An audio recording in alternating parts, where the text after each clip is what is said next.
Mic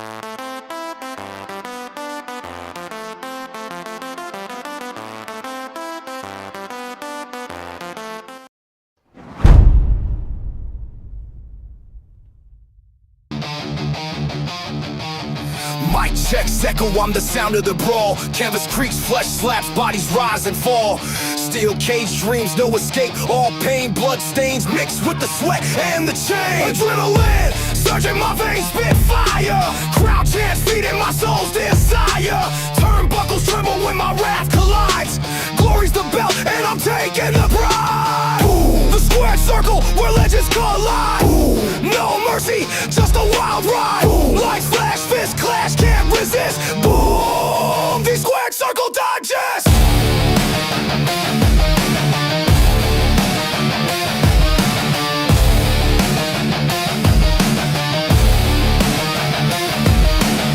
Pyros ignite, shadows dance in the glow. Ringside roar, it's a gladiator show. Chokeholds tighter than the grip of the night. Climbing the ropes to new championship heights. The mental battlefield, no room for doubt. Every move calculated, every scream a shout. The bell tolls louder than a sinner's regret. This is the place where the bold never forget. Boom. The squared circle where legends collide. Boom. No mercy, just a wild ride. Boom. Lights flash, fist clash, can't resist. Boom. The squared circle digest. Boom. The squared circle where legends collide. Boom. No mercy, just a wild ride. Boom. Lights flash, fist clash, can't resist. Boom. The squared circle digest.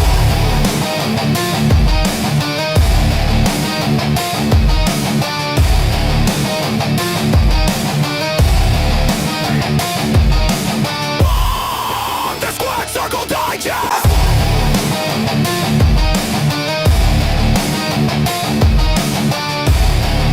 We are live. It is 8p. The place to be. It is the Squared Circle Digest. I am Sean Stanley, joined as always by the great Frankie Fresco. But today, we multiply, my friends. We multiply. We got Bobby and Josh from the No Holds Barred Wrestling Podcast on FTSN joining us. Gentlemen, how are you? Doing good, man. Thank you for having us. Bobby, are you wearing a cardigan? I am. Like, I couldn't see it when you were in the small. Wow, yeah, it is, good. isn't it? Thank you, man. Thank you. Yeah. Now, Bobby, It's a little chilly. Where are you located exactly?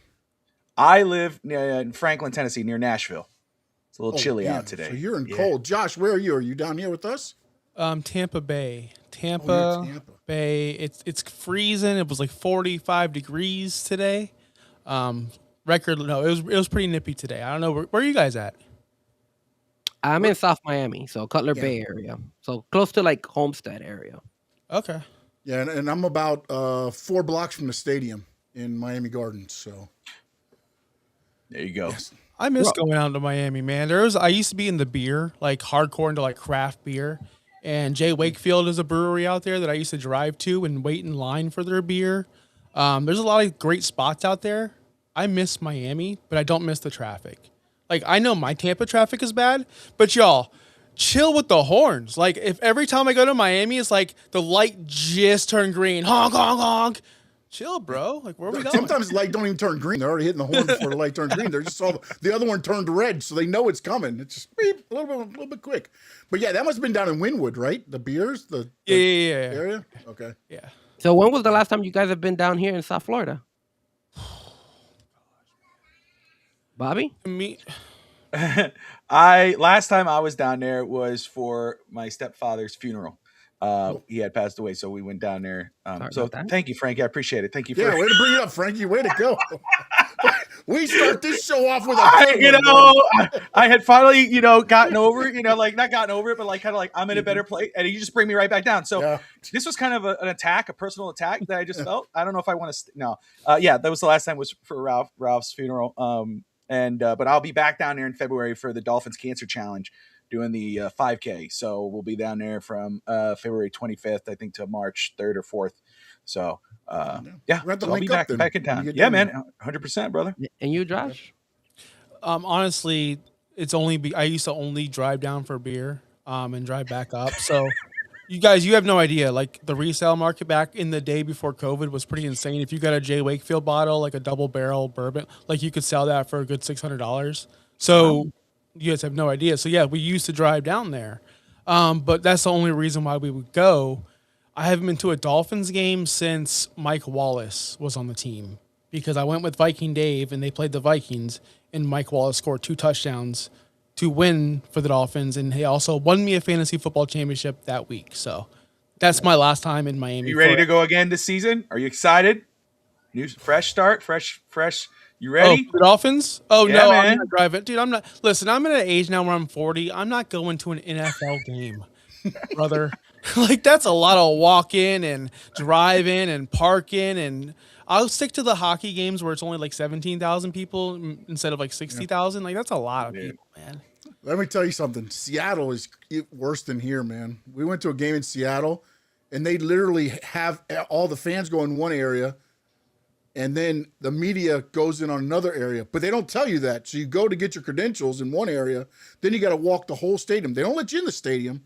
You got to walk around the outside as you hear everything going on, and then go. I must have lost about. I was probably in the best shape of my life after that walk. But yeah, that's just. There you go. And Sean is not a big walker. No, I'm not a big walker. I'm trying to get him to do a 5K. I'm gonna do the 5K with the Dolphin Cancer Challenge. Oh, all right. Well, cool. Yeah. Yeah, we'll see Yeah. each other then. That's awesome, Yeah, man. I mean, you'll probably get done days before me, but I'll get it done. I'll get it done. I will get it done, man. We got No Doubt in already. Memo's in already. Me Papa's in already. So we thank all of you guys for already joining in. He says Orchard Park is a disaster. It's Buffalo. I mean, what do you think? We went there and we stayed we didn't even go to the stadium. We stayed in Niagara Falls at a bar and watched the game. I actually don't mind Orchard Park. It's not bad. The only thing I don't like about it is that they don't have enough bathrooms for the guys. So when you went to the bathrooms, you would see a line of guys. Like I was like, why? Why is this going? It's terrible. It's the Orange Bowl then, basically, almost, huh? Yeah, it is. That's the only reason why.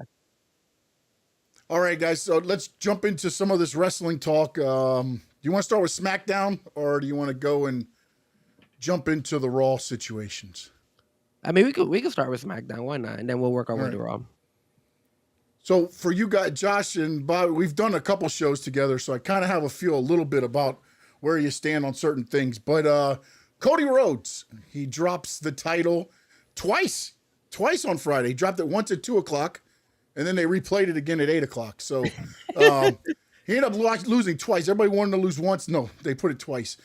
Your thoughts overall, we'll start with you, Josh, on just the fact that Cody finally drops the title.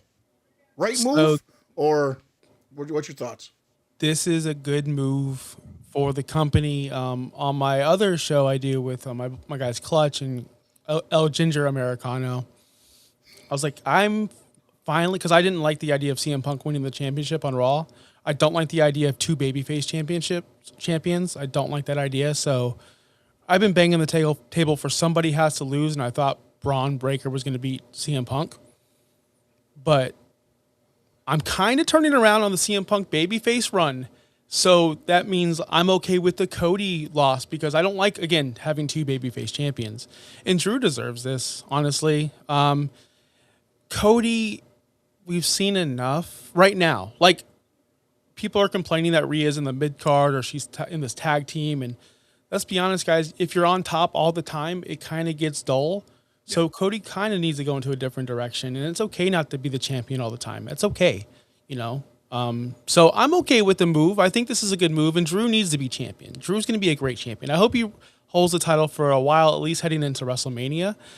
I'm okay with not seeing Cody Rhodes main eventing another WrestleMania. Like, I'm okay with that. Bobby, go ahead. No, I absolutely love it. I thought it was the right move. We've been talking about this for a while that, you know, anytime there was a Cody match, you kind of figured what was going to happen. Cody was going to win, and, you know, so you never really could take anything too seriously about, you know, the promos and everything. I love when there's swerves. I love when there's like, whoa, what the hell was that? What did they? Drew McIntyre absolutely deserves it. It's not only about Cody dropping the belt. McIntyre absolutely deserves it because he is the heel, because of the work he's put in.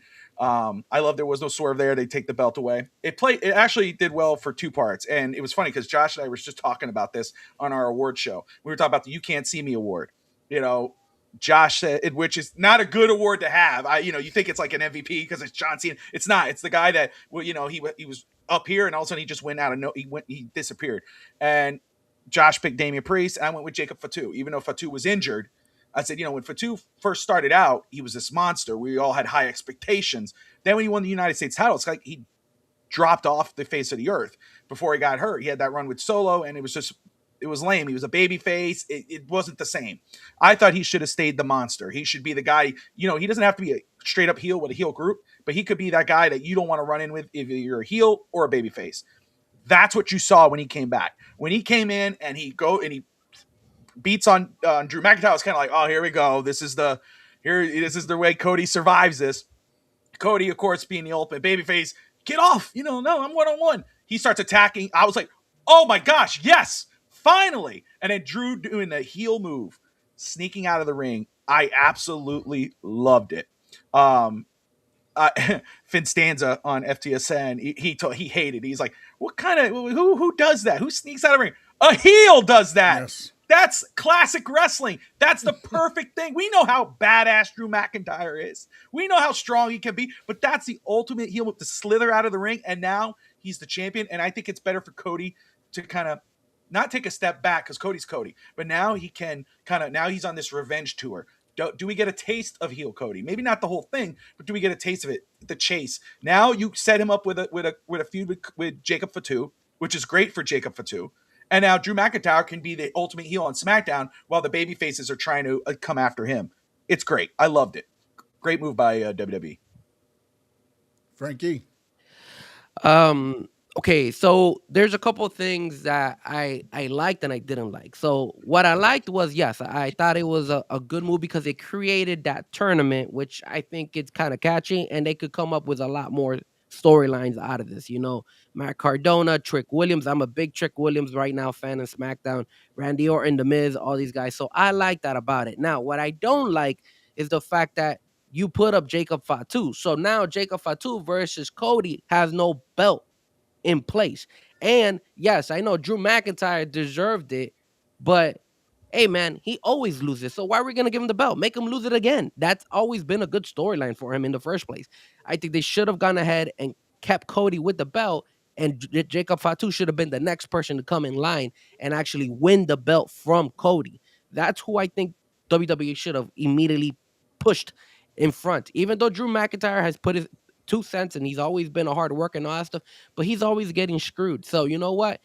Since they screw him all the time, I would have screwed him one more time, and I would have gone ahead and done Cody beating him, and then Jacob Fatu being the next opponent for Cody, but for the belt. Now we're gonna see probably just Cody versus Jacob for no belt, and that's whack. That sucks. So I that's the only reason I would have kept the belt on Cody.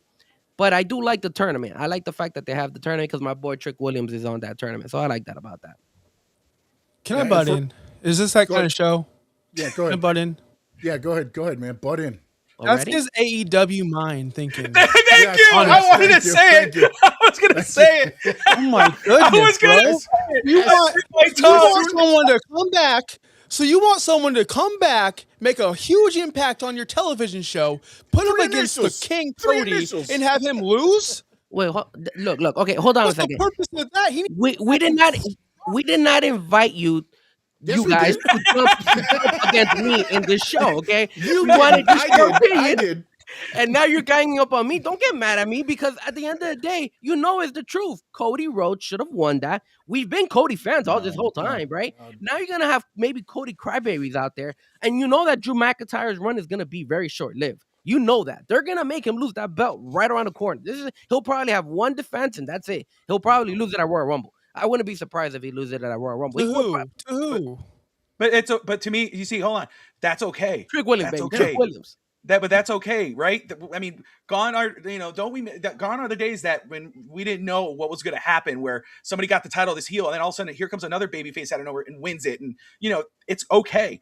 No, I don't think Jacob Fatu, who was like, shouldn't even be in the mid card when he left, when he got hurt, he was kind of teetering, come out of nowhere and now he's competing for the world title, and you're going to give him the title. It makes no sense. You know that you're killing him at that because no, because then you're going to kill his character. Because then what? He's going to get the title. He's not going to be able to hold up to it. He's going to fall off the face here. Now you give him a legitimate feud with no belt. That means Cody's safe from getting pinned. You can make Fatu look like the strongest man possible if he goes and beats down on Cody, pins him. He doesn't have to win his title. Now you're not putting the title on his shoulders. It's all that weight. Because maybe some people think, oh, it's just a belt. Oh, it looks good on him. But no, that's a heavy thing. That could tear you down if you're not ready for it. Now you give Drew the belt. He could run with it. He's great. You said it. He got beat a bunch of times. It's been great for him. Now he won it. Now he's dangerous. Now everybody's gonna come for him. And now we know, wait, he'll slither out of the way to win. That's the ultimate heel. Wrestling was great during the Ruthless Aggression era when you had JBL and Triple H. Now when you had, Cena and the good guy, it's like, oh, it was great with the chase when you had the chase going down. So the heel in Drew McIntyre is perfect. Jacob Fatu coming in now having this feud with Cody is even better because that's going to get Jacob Fatu back up. Because now he could destroy Cody, and it's not going to kill Cody. Cody lost to a better opponent who deserves the title more, and now Fatu is going to look a lot better after this feud with Cody Rhodes. It's perfect. I'll let Sean give his opinion. But the other thing, too, that they never, at least I don't think they ever came across was we still don't know who attacked Fatu, right? Because he went after Drew, and everybody's like, oh, then that must be the guy. But then he goes right after Cody before they could really get out there. So again, you still leave that part of this whole thing open. I like the fact that Cody's not the champion right now because to me, and I'm probably already going to give away my insight on one of the next questions. The next segment was going to be is I don't think WWE can figure out what to do once they put a title on somebody, especially a babyface. The heels seem to have an okay run on it, but when they put the belt on the babyface, it just seems to be lackluster. So for me, with Drew, it opens up everything. Like I said, they got the tournament. There's already talk about, Memo just sent me one thing about could he have won the title, which I hope this doesn't happen, but did he win the title so they could flip the title to Sammy in Riyadh at the Royal Rumble? Oh my God, yeah, I heard that. I saw that. But this is what this opens up where when Cody's the champion, it's kind of just like Cody. Now there's stories involving the world title. That's what you want. You don't want it to be Cody's the champion. He's never going to lose and this and that, which is what you get usually, And again, I did not expect them to take the title off Cody at this match. I didn't. I honestly thought they were going to do something. Like you said, when you saw Jacob Fatu come in and start beating, I'm like, okay, there it is, but it opened it up. And again, Fatu doesn't have to be the number one contender, and you can make Cody Fatu to be the number one contender if that's the route you want to go, or it's going to be a freaking awesome little feud between them two. And now you've thrown in Trick and Sammy and any other baby faces. It's opened up the division. It has opened up the heavyweight title division on SmackDown to me. I mean, for me, this is the thing that happened here. You bring in Trick Williams. You brought in Randy Orton back from being injured. You had Damian Priest out there who's saying he wants to get a shot at the title. Solo has been building up. You're telling me that none of these guys, had Cody been able to go ahead and defend his belt correctly, would it not been a good opponent for him eventually? Like, I see all these guys coming up and trying to go after the heavyweight belt. Now, who are they going to go after? Drew McIntyre? Like, yeah, why not? No, that's because Drew McIntyre is not a baby. He's a heel. So it doesn't make any sense. All these guys I mentioned are, except for Damian Priest, Randy Orton is kind of the middle of the pack. Some people like him, some people don't. But he could be sometimes a heel, could sometimes be a baby. But Trick Williams, he's a heel. Solo is a heel. Matt Cardona, I don't know. I hope they do a really good job with Matt Cardona. I'm excited about Matt Cardona as well. And I'm glad he's now Matt Cardona and not the other freaking Zack Ryder name. That was terrible. But anyway,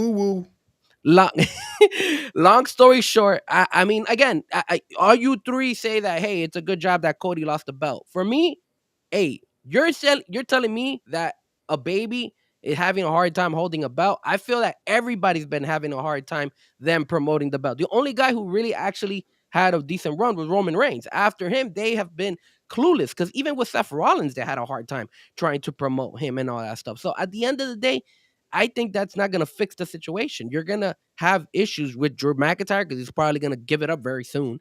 Or the next topic eventually about CM Punk, you'll see that they're going to have struggles. They need to figure out good ways to have a really, really strong heel be able to come up against a really strong baby and then just built off of that, like back in the day. They don't have that, man, and they're struggling hard with that. I think that's the main reason why they don't have anybody, like they don't have a legit storyline for two guys that could actually go far with the storyline and go for the belt. I think that's their issue. They have Cody, but they don't have anybody else except Roman, and people are tired of Roman versus Cody. That's why they're talking about bringing it back, Cody versus Roman again at WrestleMania.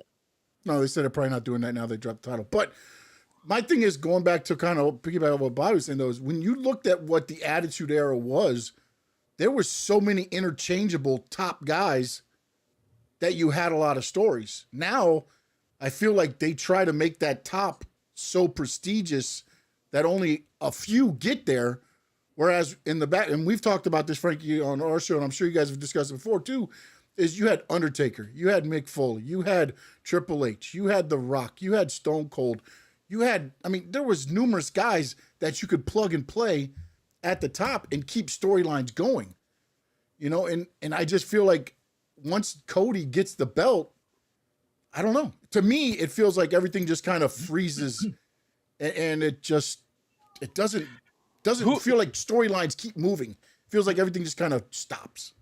So I'm going to ask this because you were saying these names. So it's Orton, Sammy, Damian Priest,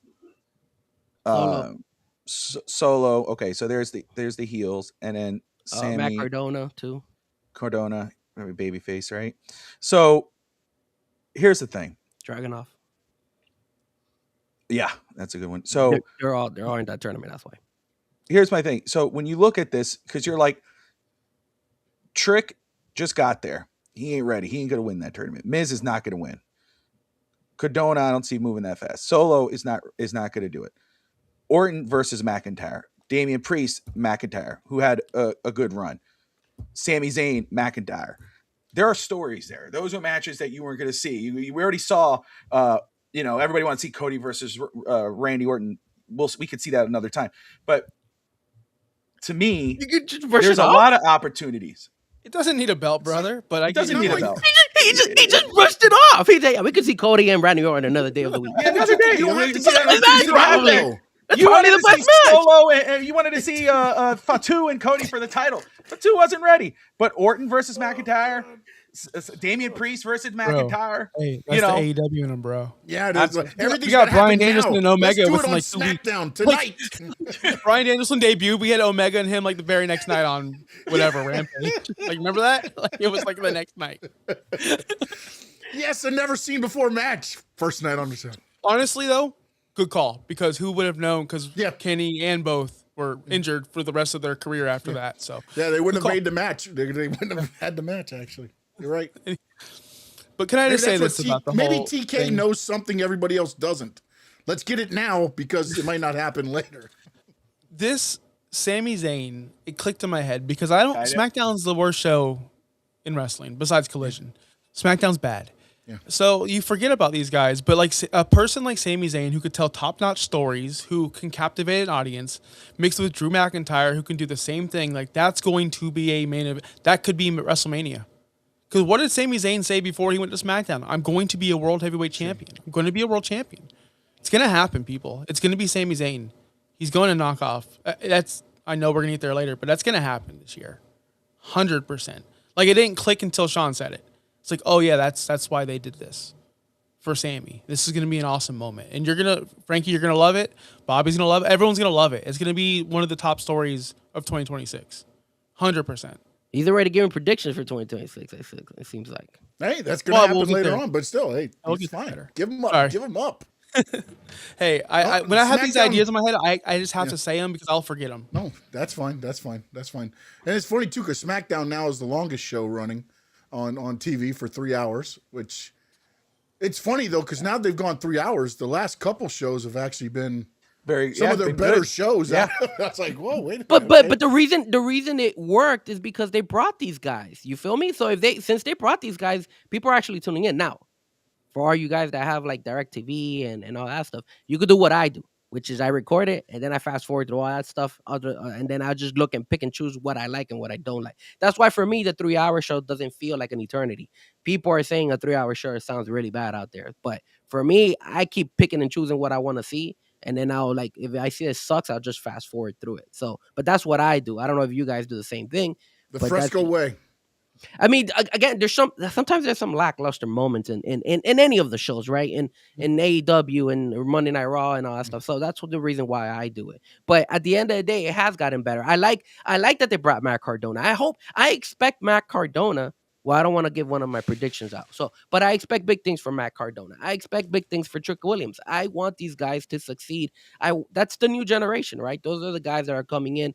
And then obviously it looks like Femi might be making his way as well. So it's like all these guys they need it. They need it because people are tired of the same guys over and over, especially since what Sean said is true, which they don't the guys back in the back in the day in WWE, you had so many different guys that could take over the belts.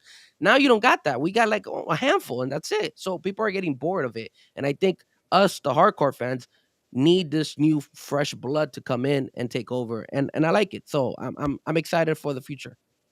Bobby, let me ask you and Josh this real quick. Do you think the lack of, and maybe you guys don't think there is, so you can go that route as well, but the lack of top tier talent, do you think it's a talent issue or do you think it's a creative issue? It's a great question, man.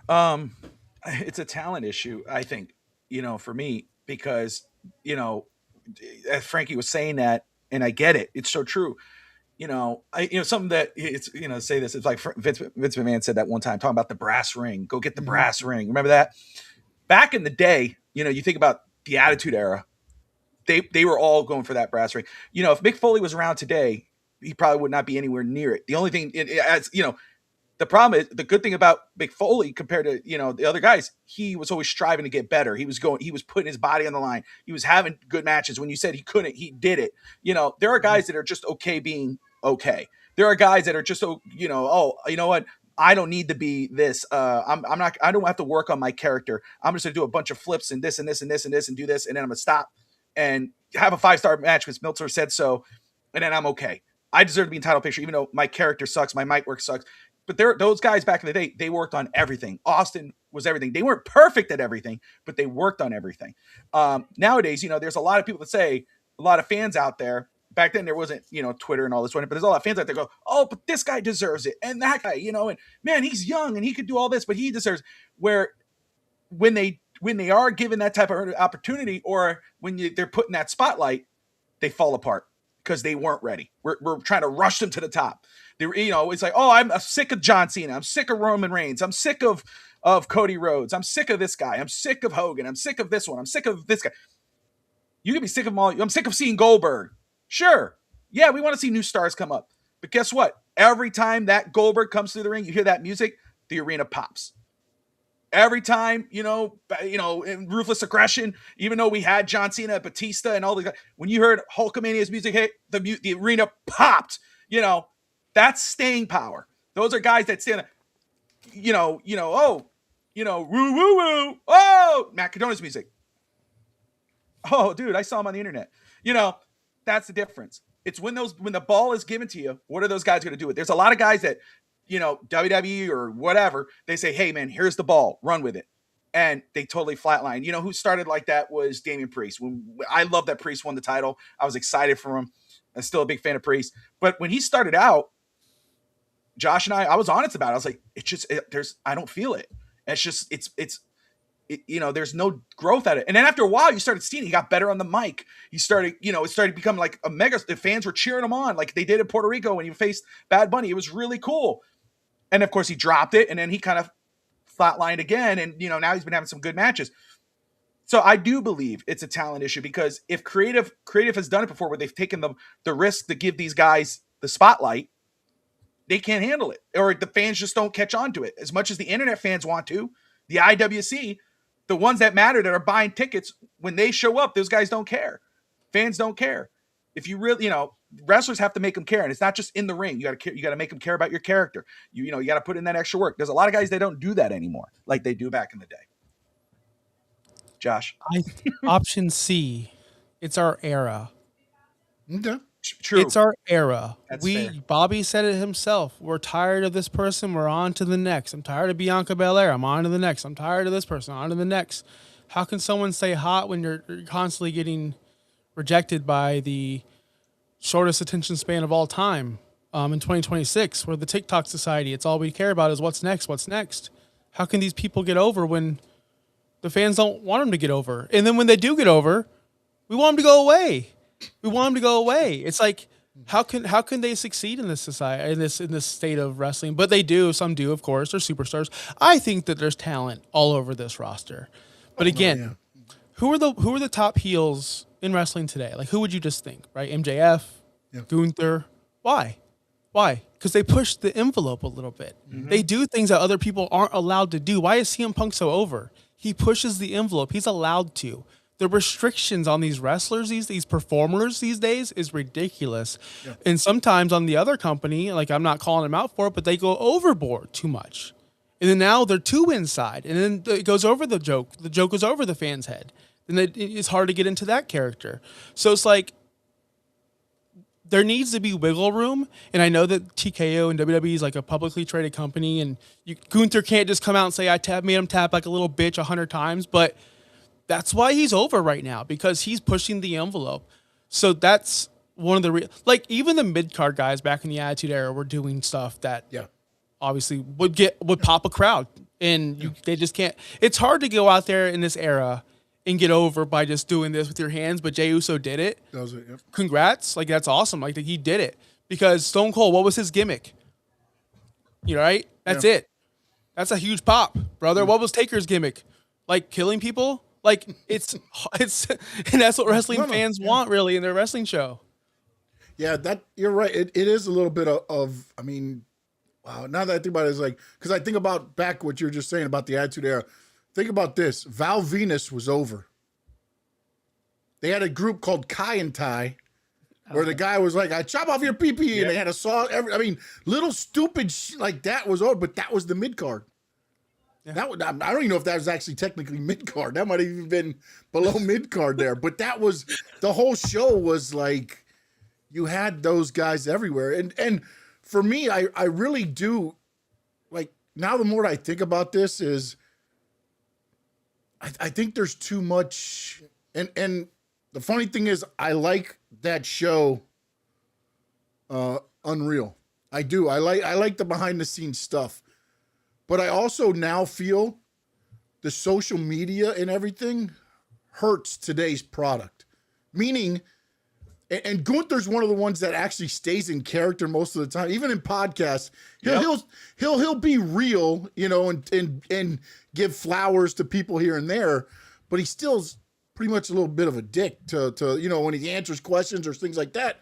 Whereas you have others that are really like, I need 1 million followers, so then they're kissing ass on social media, and then you watch them on TV, and that's not the character you get. You're getting two different people. And again, I understand there's a person outside of, like me, Sean Allen in the ring, Sean Stanley outside the ring. But if you're going to do that on social media, then you need to have separate accounts. So the Sean Allen account, I'm pro wrestler all the time. Sean Stanley account will be for, and that's where I think a lot of this is, because you just get so much exposure now. It's an overexposure. And I don't know that fans, maybe like real wrestling fans can separate the two, but I don't know that a lot of fans can do that these days. And when it's every day, when wrestling's on every like, right, you don't, like, if football was on every day, I guarantee you we wouldn't watch every game like we do now. 100%. Because it's every day. So when I used to, when I was a kid, going to 7-Eleven after school to get my snack, like that my dad bought me, and we watched Raw or Nitro, whatever it was. Like that was a big deal. Monday was. Now it's like, oh, I could watch NXT Tuesday. I could watch the highlights from it. Like I could watch. Oh, I missed Raw. Oh, it's on my phone. I can just pop it up. Like you're right. The overexposure, like it just becomes like everything else. Like yeah, I have a Porsche. Not me personally, but I have a Porsche.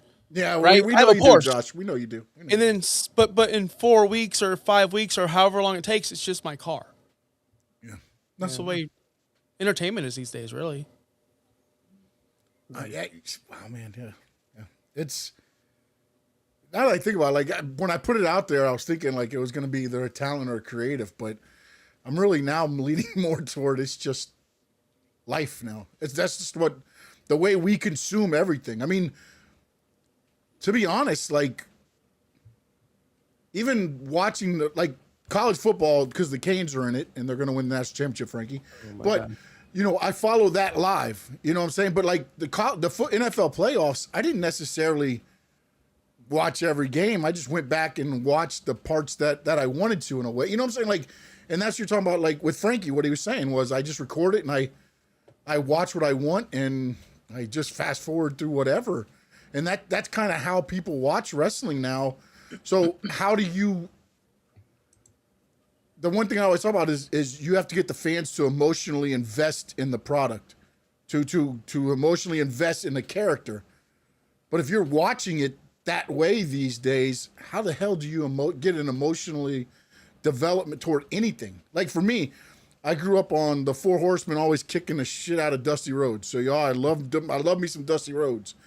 So, you know, you get invested in that. The Hard Times promos, and he gets attacked on the Omni, and they slam his hand in the door when he's going to the... But you start getting invested in because you see it, but you only saw it on Saturday.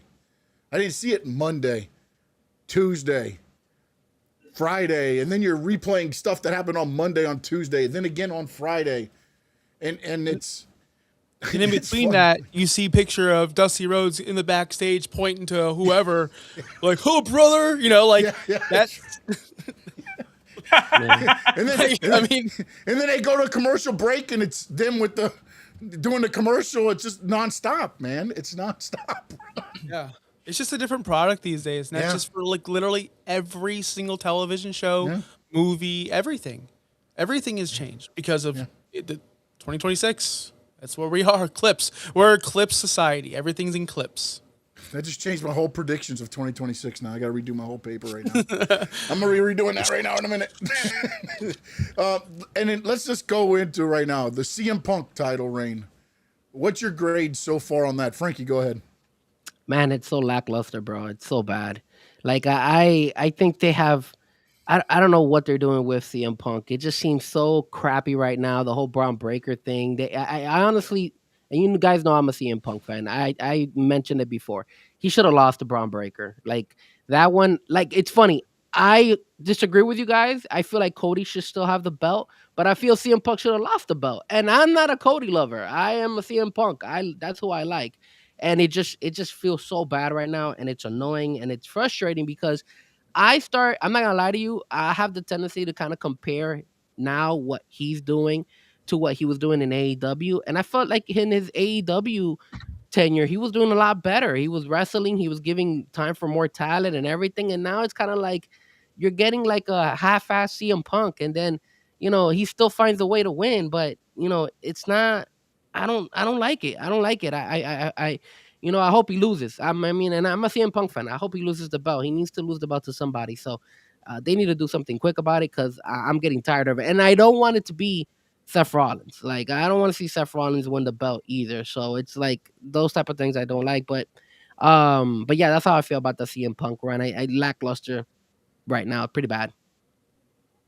We got Bobby and Josh from the No Holds Barred Wrestling Podcast, FTSN. Bobby, CM Punk title reign. How you liking it so far? It's incomplete. I don't know if we would say a grade or anything like that on it. He's only had one match defending it, right? Is it a Braun Breaker? So I guess, I mean, technically, yeah. I don't know how we could really judge it. I don't feel any type of way about it. It doesn't feel anything special to me. I think what's special about it is that it's CM Punk. Future Hall of Famer or legend, it's like, oh, dude, CM Punk. But it's not the same CM Punk. If you're trying to think it's the CM Punk of AEW or even before then. It's not the same guy. I don't think, after watching the match and everything, I think Braun Breaker is so much better as the monster, the angry dog chasing the belt, pissed. He's angry. He doesn't have what he thinks he should have had. I thought it was the right call. I don't think Braun Breaker should be the guy to beat CM Punk. I agree with Frankie that, there's nothing special to write home about. But I don't think how you could say like totally, it's a total flop. It's only been one title defense. He beat Jey Uso and then he defended against Braun Breaker. I think you got to give him a little more time. I think the reason they gave him the belt now, this is not with the injury to Seth Rollins, is so he could probably hold it through the Royal Rumble and try to go to the WrestleMania. You have to build him up.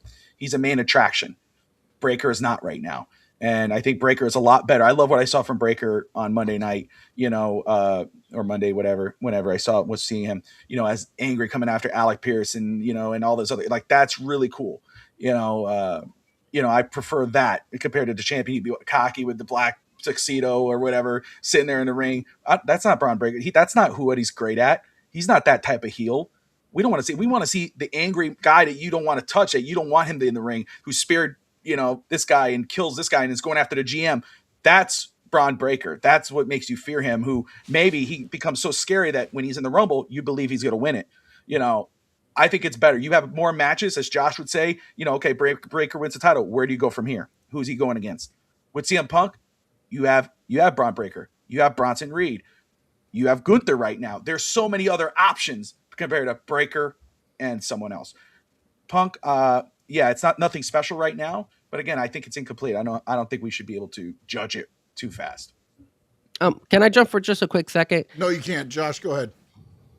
Oh, Jesus. Go ahead, I'm Frank. kidding, Frankie. I'm kidding, Frankie. Go, man. Go. Go ahead, Josh. Go ahead. Frankie, I'm kidding, man. Go Go, ahead, bro. go ahead. Go. What were we gonna say? What were we gonna say? I'll let Josh go, and then I'll say what I. What were we gonna say? Well, It doesn't matter what you were gonna. right. Oh my God, what is this crap, bro? God, dang, I gotta leave the podcast. Like, what is Frankie, going I on know here? you want to probably shit on me right now. I feel for you, bro. I'm sorry. I would let you talk. I don't. I joke. This is good stuff. I fell for that one though. That was good, Josh. You did. It was good. It was good. That was a good one. I'll let you talk. Go ahead. I forgot the question. Honestly, go ahead. Honestly, I got to regroup. What was the question? Oh, Just the Punk. grade. If you have a grade Grade. on the CM Punk, or what you think of the CM Listen. Punk title reign. Frankie, we're gonna have a conversation because I've watched every CM Punk AEW appearance ever. Wait. Did you get the backstage ones too, or just the front, just the stuff outside? That run was light years better than what we're seeing now, 100%. So I agree with you, Frankie, on that. And I think it's a little bit to do with him coming back. That was special. AEW fans got to understand that and watch that and feel that. WWE fans got the secondary hand of that, the sloppy seconds of that. So that's kind of why the CM Punk felt a little bit more special, because we saw a bunch of matchups that we've never seen, we'll never see again. Probably, right? We'll never see Hangman and Punk. We'll never see these guys again. We'll never see Joe and Punk again, ever. And that was a great match. His last match there, right? Yeah, that was his last match there. Yeah. Yes. Mm-hmm. It's a great match too. So it's hard to judge this run because it just started. When I said earlier that I'm into it, I can see this being a good run.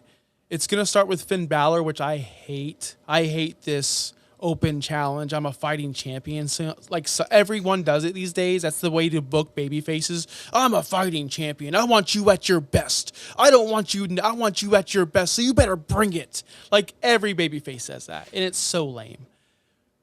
So we need a diabolical heel to go against CM Punk. It's going to be Roman and Punk at WrestleMania, right? Like, that's what's going to happen. Right? Like, that's what's going to happen, right? And that's what needs to happen. That's the money match. That's the big match. So that's why CM Punk is still our champion on Raw. So I guess I'm giving all my 2026 away. Sorry. No, it's all good, man. The thing is, when me and Frankie did our show last week, I didn't like the fact that Breaker got beat clean. And I know he took 600 go-to-sleeps and everything else, but it was just like, with everything you had going on around that match, to have him actually get pinned, I thought took away a little bit from, I mean, I guess you could say it maybe fueled his anger more with what we saw this week, if that's the way, they're doing the storyline. But then I thought about it too, is if he was to win the title, the only way he gets the belt is if Seth Rollins is returning, because then Seth gets the victory back by taking out the one that put him out. You know what I'm saying? So, like, I'm liking what I'm seeing and where it's going, because again, I think like what we were talking about with the Drew is it does open up more stories with the title, whereas it felt closed in for a while. Even when, like you said, when Seth had it, it just felt like it was Seth CM Punk. You kind of knew like where it was going. There wasn't options, whereas now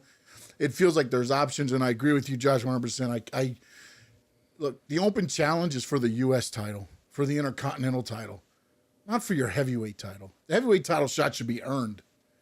To me, that's just like, they're not just like, hey, we're giving away title shots this week. Whose hometown are we in?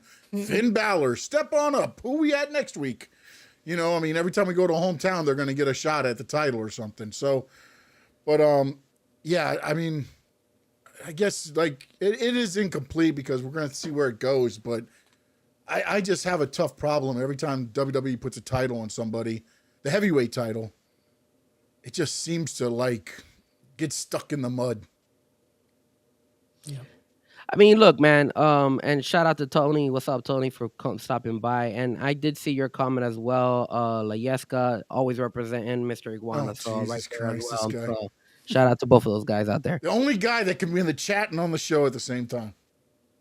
I don't know what he's talking about. Anyways, so going back to what Bobby was saying about, not Braun Breaker should have not won the match. And I was gonna go in the same direction what Sean said. I mean, it was a clean pin. Like literally he got beat and no questions asked. So like I actually liked the Braun Breaker with the suit. I like the Braun Breaker that could like out of a sudden like twitch, and then you got the aggression Braun Breaker. I thought he could carry that type of character throughout his title run. Now, where I do see where you guys are coming at is like who would be a good opponent for him. Obviously, it would only be obviously CM Punk afterwards. When you put it in that perspective, I could understand why they allowed CM Punk, because there is more heels for Punk than babies for Braun Breaker. I mean, unless for some strange reason, one of their guys on this guy, the guy who just came to their group, all of a sudden turns on him and stuff because he's dealing with Seth Rollins and stuff. So, but I agree with you on that. So I'll take that back in reference of like Braun Breaker, just because I don't think they have anybody who they could have possibly put against Braun Breaker again, and I don't think he would have had a run. There's just I'm thinking about the heels in Monday Night Raw, and like they all suck. So like I'm sorry, all the babies, and I'm trying to think, is there anyone that's good enough to challenge him for a belt? And I don't. It's CM Punk is the only guy right now, so I don't think it's LA anybody. Knight comes back. Oh my god, don't bring up that guy's name, bro. That guy's another guy that always gets like shitted on, right? Like, but now see, it would be nice for him, but I always feel like there's some issues. They don't like him, bro. They just don't like him because he's a rebel, man. He talks back, bro, and that's what I like about him. I like that he doesn't keep his mouth shut. And now look, I feel like they shitted on him before, and they're gonna shit on him again. So just how it is with WWE and Triple H's way of thinking now. I'm glad Bobby agrees with me.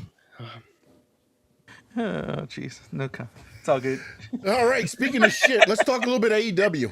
No, I'm just kidding. Wow. Talk about like taking a shot at AEW, huh? No, I'm just kidding. Actually, I've been pretty. I liked where it's heading. I do want to get your Frankie and Josh, and but how much are you into AEW at all? Are you into AEW at all? Or okay, very minimum, brother. You can stick with them. I may throw some side. No. We'll come to you. Just jump in when you want there. Got you, brother. For you guys, the AEW women's division, it was one of the hot spots for a while. Then it kind of went away, and lately it feels like it's getting a revival. But I want to get your guys' input on that. Do you think it's starting to revive a little bit, or maybe I'm completely off on this because you're Mr. AEW, and Josh, you follow probably a lot more closer than I do. Has it all never really like cooled off for you guys? I'll let Frankie go because I'm interested in Frankie's opinion. Well, here's the thing. We saw Mercedes Moné lose her belt, right? And I think they did that on purpose because the girl has been wrestling like a savage this past year, right? So she needs a break. She has 20,000 belts. She's losing them one by one now. So I don't think it was that AEW wanted to give her a break. She needed the break because I don't think she was going to last anymore because of how much she's working. So it was like, I feel like it's forced. They had to do it because she can't keep going. And at the end of the day, she was an amazing champion, defending all those belts and doing all that stuff. But now you need to let the other girls get in there. Now, did they pick the right girl to do this? Willow Nightingale, she's good, and Chris Statlander is the other one. So you got these two girls that are the champions. Now we're gonna find out if AEW actually has some type of commitment and or some ability to push these other women up to compete for these belts. Now, do I feel they do? I don't know. Do they have the talent? They definitely do. You got Hikaru Shida who's there. Jamie Hayter is a good person. They could bring back Britt Baker. I mean, I think Bubba Ray Dudley was talking crap about how AEW wasn't using Britt Baker correctly. Those are girls that they could definitely bring. And then obviously Athena's there as well. So there's a couple of girls. I don't know if Anna Jay's going to stick around. I think Anna Jay is looking to go to WWE, unfortunately. But there is, I see the future of the women's division in the AEW side could have potential. Now, are they going to be able to develop good stories to promote them and get them to that level? I don't know. Because at the end of the day, they banked so hard on Mercedes Moné, and it looked like they banked so much on Toni Storm. Ever since Chris Statlander got that belt, it seems kind of lackluster. So I don't know what is going to happen with Willow Nightingale. I like Willow. I think she's good. But I am concerned of what AEW is going to do and how to push the next superstar, because at the end of the day, they struggle in doing that, especially with the women's division. You know, this is the only, because you sent the rundown. This is the only thing I actually prepared for and had material for. Like, not like I'm not going to do a stand-up thing, but I looked at the roster and I'm looking at it and I watch this show and I go, this is by far the most untrained group of women wrestlers I've ever seen. And it's a mess. Most of the matches, are messes. Anna Jay's great to look at, not great to watch wrestle, right? Same could be said for Sky Blue, Julia Hart. Like, Julia Hart's gotten a little bit better, but like at the end of the day, you got girls like Harley Cameron on top, or at least on television a lot, and she's terrible. Like, Maxine Dupree is better than the majority of these women. Wow. Okay, who's more over? Don't say that. Who's more over? Harley Cameron sucks. Harley Cameron has actually, she's one of the rare women that actually has improved in her character. Improved, yes. Better. Yes, I enjoy watching her, but I don't enjoy watching. Say that Maxine Dupree is better than her? That's a disrespect all day, bro. Are you serious? I am dead serious. Okay, if you put Harley Cameron in a ring with Becky Lynch, how do you think that's going to go? We don't know. We'll never know. You know why? Little puppet. She'll pull but out you know why we'll never know? Becky. You're telling me that Maxine Dupree versus Becky Lynch matches were actually good to watch? They were entertaining at some points. The last match sucked. The match on Raw where Becky won it back was horrendous. Look at that. But even Bobby's falling asleep on your take because he knows you're wrong. Okay, he might be falling asleep. No, he knows I'm right. But again, they do have pieces. But do they know how to utilize the pieces? And no, Toni doesn't. Britt Baker was over. She was a homegrown talent that was over. And because she didn't want to play ball or there was something going on, she was sent to wherever she was sent to. Thunder Rosa, probably one of the most interesting and dynamic wrestlers on this roster. Where is she? Right? Where is she? Jamie Hayter was so over. They brought her back on a pre-show as a totally different thing. I don't even know what that was. I still don't know what this is. He himself, Toni, will continue to Mercedes Moné. They're honestly, their most prized possession, if you take away like Will Ospreay and possibly Swerve. Anyone else is interchangeable. Mercedes Moné, MJF, you're right. MJF. Toni Storm. No, I don't. I'm not into her, but I understand her appeal. I understand why people like her, but I think she's interchangeable as well. Wow. Mercedes Moné was a game changer. She is. Mercedes Moné is a game changer, but they don't know how to use her. Name one rivalry, name one story, name one promo, name one scenario, name one moment that made Mercedes Moné's money worth all of this. You can't do it. But that's not Mercedes Moné's fault. That's Tony Khan's fault. That's why I said the concern is, can he actually do something with the women's division? But I do think it's her fault. And I do think Tony's said it himself. And we all know these wrestlers have input on what they do. And he does not know how to say no. He admitted this year was a big year for him because he was saying, every interview he said, he goes, oh, I was in Christmas. I was in my pajamas. I had my snickerdoodle cookies. And I told myself that one time on Dynamite where the Dark Order was doing fake punches, I was never going to let that happen again. So I started saying no to people. And the TV has gotten a little bit better, but you can see where like this segment doesn't mesh with this segment because we have this person and this person creating this segment. It is all messed up. And when Mercedes Moné has control, we all know she does, and not just her, a lot of wrestlers do there because they have input. He trusts them. You get this. You get a cornucopia of just matches, and honestly, Mercedes better than that. And I wish it. Jericho's my favorite wrestler of all time. Of all time, no doubt about it. When he went to AEW, he tarnished his career because his creative sucks. Everything he wants to do sucks. And Vince, he admitted it himself on his podcast multiple times. I would have an idea. And Vince would go, well, do this. And guess what? He admitted it turned out better. When he doesn't have the Vince going, do that. Or when he doesn't have the Pat Patterson going, maybe do that.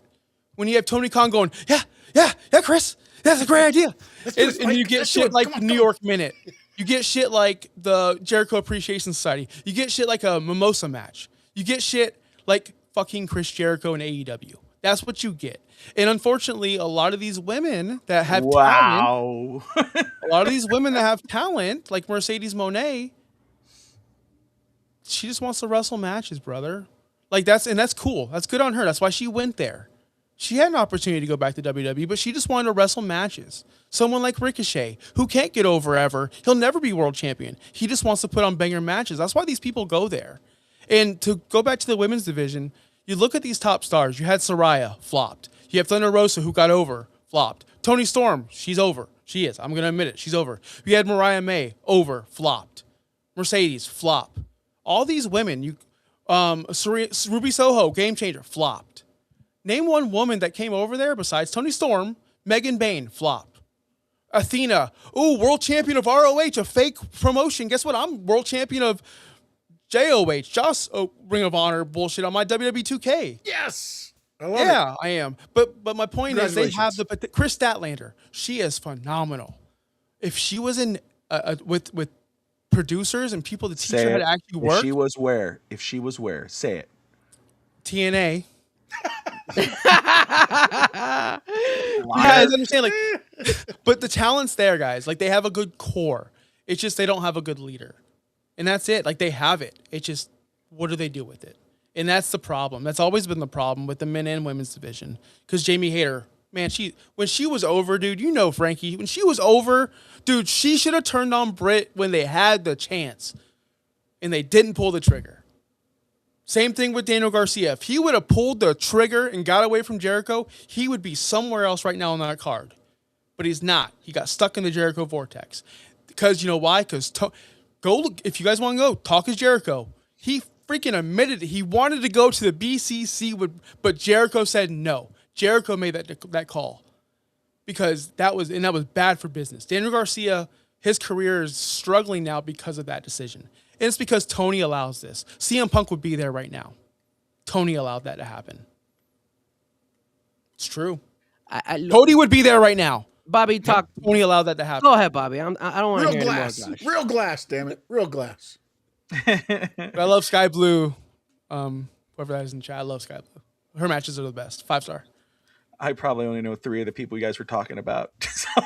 I will say this. It kind of goes to the point earlier. Is it the creative or is it the wrestler or the talent? And again, one thing I saw a comment earlier. I don't remember the name. I pull it down for, but it was like, WWE and TKO buys all the wrestlers and they don't know what to do with them. It's kind of like what I see that and I think of AEW. They have so much all these talented wrestlers, and they all get lost in translation. But AEW is the perfect place for that example, because it's like you can't trust Tony Khan's creative. He leaves it to the wrestlers, and that's when it's like that's where that whole example comes in of like it's the talent, not the creatives. Because when you got that ball and you have that opportunity, you give that TV time whenever you have it. Yeah, we know you're great in the ring, man. Hey, I read all the IWC and high school sports wrestling because you're wrestling in the gym there. I saw, man, you're a badass wrestler. You can do a lot of flips. Now you're on TV. What else can you do? I know you could do that 560 splash. That's amazing. Get on the mic. Okay, tell a story during a match. Make it happen. Make me want to dive into your character. Make me want to come back and watch you again. Not like, Frankie, what you were saying earlier, you're skipping through the scenes. You skip through to get to the match you want to see or the person you want to see. But a lot of times when you see that super, like we were talking earlier, why is it so top heavy? Why is it always like in AW? Why is it every time it's MJF, John Moxley, Adam Hangman Page, or whatever? It's not any of those other guys. Ricochet. All this talk, man. Ricochet deserves a spot in WWE, man. Oh, they treat him like shit. Oh, blah blah blah blah blah. Oh, great! I'm so happy he's going to AEW. He's gonna be something. Where is he? What is he? He's doing the same thing. He's some floating around down there. He's just floating around. Wow. Well, they did make a title for him to win. They made him a national champion, brother. Yeah. Is he? Champion. Yeah. Well, good for him. I'll mix it up with the international championship, or the Continental, or any of the other ones there, or the unified that doesn't exist anymore until they unify him again. But see, here's the thing. That's why it's so tough, because guess what? When you do see a John Moxley or you do see a MJF, when you're fast forwarding to go through the 2-hour show or 3-hour show, you're going to stop. You might not stop when Ricochet's on the microphone. You may skip that one. Same thing with the women. Whatever women you're talking about. You see Mercedes Moné, you're probably going to stop to see what she's doing. You might not stop for someone else. That's when it comes up to the superstar or the wrestler. They got to make you want to stop. And there's a lot of them in WWE, in AEW, that don't do that. They're the ones that, Frankie, you banging the table for. Man, they deserve a spot, man. They deserve, man, LA Knight. Oh, man. What's this? Karrion Kross. Oh, man, they deserve a spot. When they have that ball, what are they doing with it? When they're on that TV, what are they doing with it? It's the same thing with the women's division. And that's what that brings up that point earlier with, is it talent or creative? That AEW, I would say, from what I hear, it's falling on the talent. They have the opportunity. They don't have to listen. Tony's saying yes to everything. Now they have the ball. What are they doing with it? Nothing. It's falling short. Were you happy with Statlaner's win? I know, I like Statlaner. I know you do. But were you happy with that whole win? I mean, I was okay with it. It wasn't like anything out of the ordinary. It wasn't like, just great or anything like that. I still would have preferred. Champion-wise, I think I would have kept the belt on Toni Storm. She deserved that. She is the attraction on that side. Look, WWE does the exact same thing, and AEW does the exact same thing. They put the belts on the stars, right? So Mercedes Moné was the champion, Toni Storm was the champion, right? That's who you keep it on. So why would you give it to Chris Statlander? And again, Chris Statlander has potential. She's not a bad wrestler. I just think her mic skills and, her storytelling sucks. So that's why I don't follow her as much. I'm not into her. And then I get you guys saying, talent here, talent there. But everything you're saying about AEW is happening at WWE as well. Like, we're running into the same situation. That's why when Bobby goes and says, hey, they're struggling on both sides. Yes, they both are struggling on both sides. This is the problem. So when you go and you say, hey, Chris Jericho's run in AEW sucked, are you kidding me? I mean, me and Sean were actually having this conversation saying that once Chris Jericho makes his way to WWE, he should actually bring one of his personas that he had in AEW over to WWE, because WWE needs it. There's a reason why. The only thing that Sean and me didn't agree on was that Sean doesn't like seeing Chris Jericho wrestle as much, and it's because he's old. And I get it. That I respect. But when you go and disrespect and say that his characters, his personas in AEW have sucked, are you kidding me? When he had the Inner Circle, it was entertaining as hell. When you had the learning tree was entertaining. He was actually getting people over when he had the inner circle. All of a sudden now, with Sammy Guevara sucked. We don't know what the hell happened to him. And you had the Latino guys that one of them went to TNA and the others, they disappeared, and they were really good when they were part of the inner circle as well. So it's like it goes to show you that, look, when you say certain things, I agree with you, but saying that Chris Jericho's run and he might have said it in his podcast. I don't listen to his podcast, but saying that his characters in AEW has sucked, I completely disagree. I think that's disrespect you saying that. I actually think that he's done way better there. And Ricochet, he is a champion. The moment he jumped over to AEW, he's been better. He's been entertaining. He was nothing in WWE. They didn't know how to use him. And look, I get it. You guys are not going to be AEW fans. You guys understand that over there is all about wrestling. And yes, they do lack the luster of doing good storytelling over there. But at the end of the day, if you have shitty ass storytelling, it's not gonna get you involved or into the wrestling, and that's what you're getting over there in WWE. You're getting shitty storytelling, and that's why we're complaining about it, because we're like, yo, it's the same shit. Like, we're tired of it. So you give me storytelling and it sucks, then why the hell am I even watching? I'm only watching because I'm a wrestling fan. I like it. I gotta watch it, and at the end of the day, I love wrestling, so I'm gonna keep watching it. But we could honestly say right now, they both suck. They're not doing really good. Both brands are struggling really bad. We have to kind of pull our hairs to come up with freaking topics, because there's nothing to talk about. It's the same crap and it's boring. Not all of Jericho's run was bad. His early run was good. When he first broke in, Bubbly, that was good. Sex Gods, that was good. When he kind of broke away from the inner circle, to me, that's when I stopped caring about Chris Jericho. And that's hard for me. Like, he legitimately is one of my favorite wrestlers. He is. It's the reason why I watch wrestling. He's the reason why I watched AEW. Like, I was into the Bucks and I was into Kenny, but I don't think I was going to watch it if it wasn't for Jericho. And I did, and I fell in love with it. I loved it.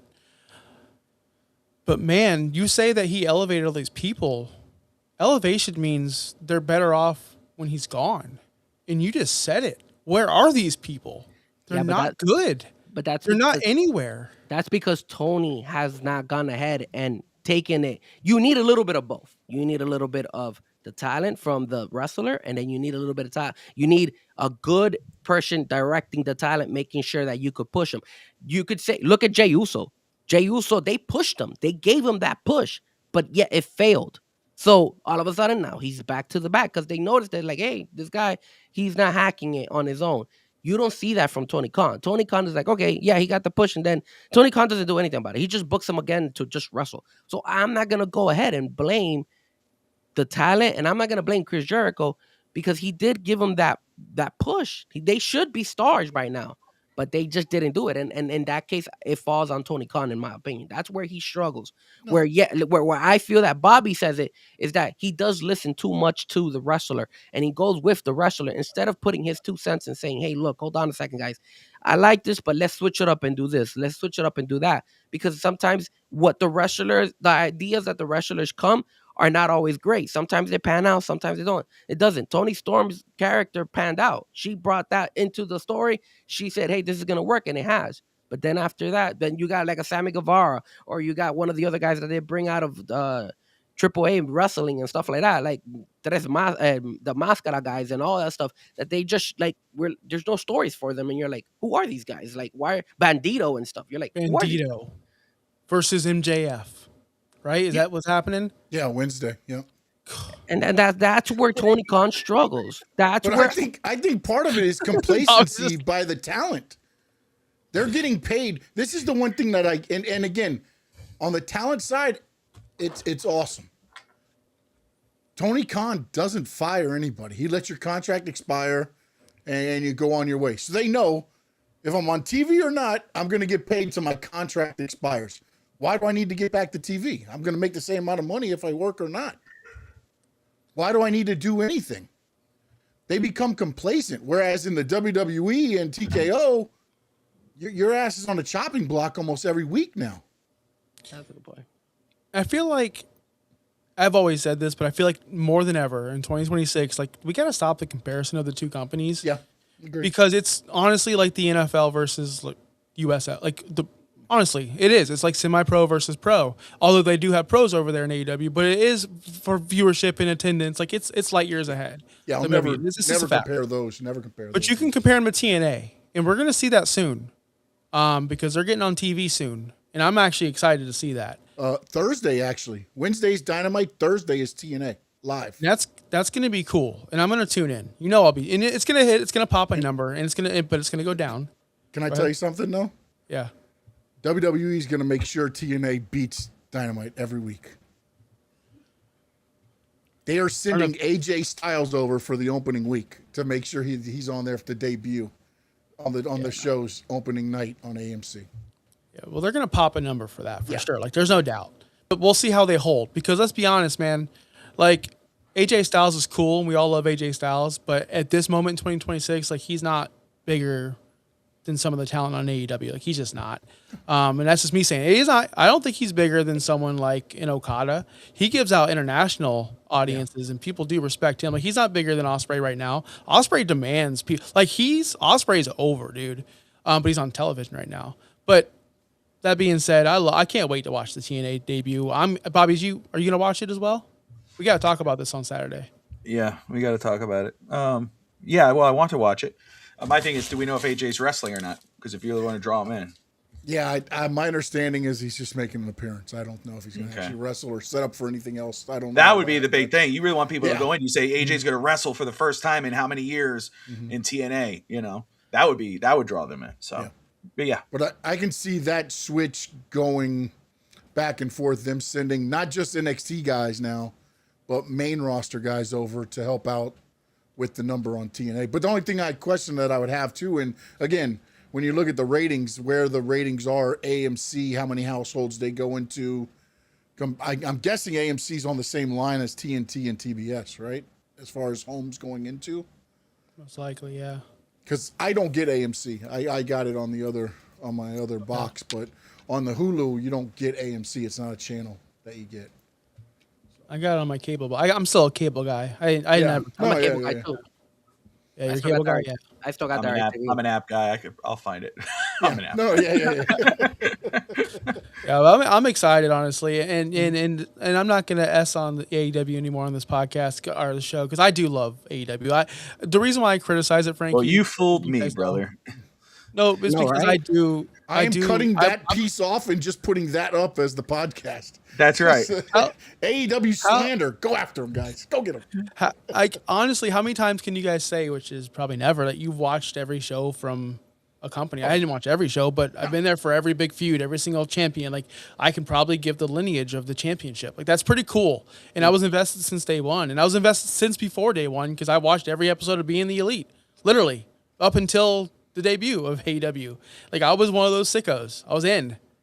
And they drove me away. Yeah. And that's sad to me. Anyways. And the other thing that I don't like now, and maybe you can correct me because I just kind of tuned in and saw it, but the Mercedes Moné character arc, it's almost going timeless Toni Stormish to me. She's sitting there. She's got the makeup all over her face. She's spazzing out about not winning, about losing the titles.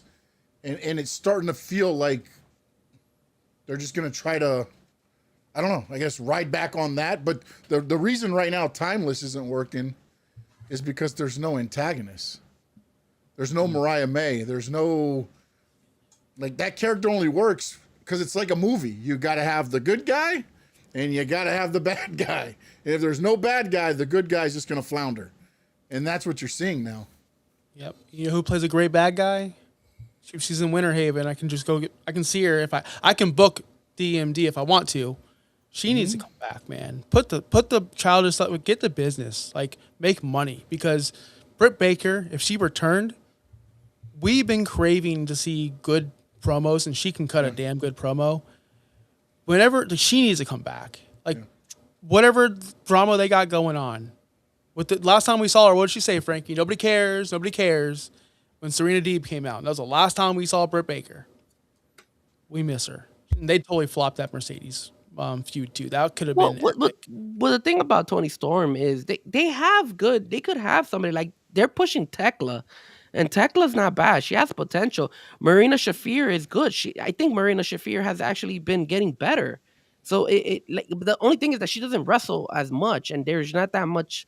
Like I wish I would have pushed her more when Moxie had the belt and all that stuff It's because she not had just potential. heel and face though with the timeless Tony Storm character. Though. That's where they're missing out. There's good heels there to work with a face Tony Storm.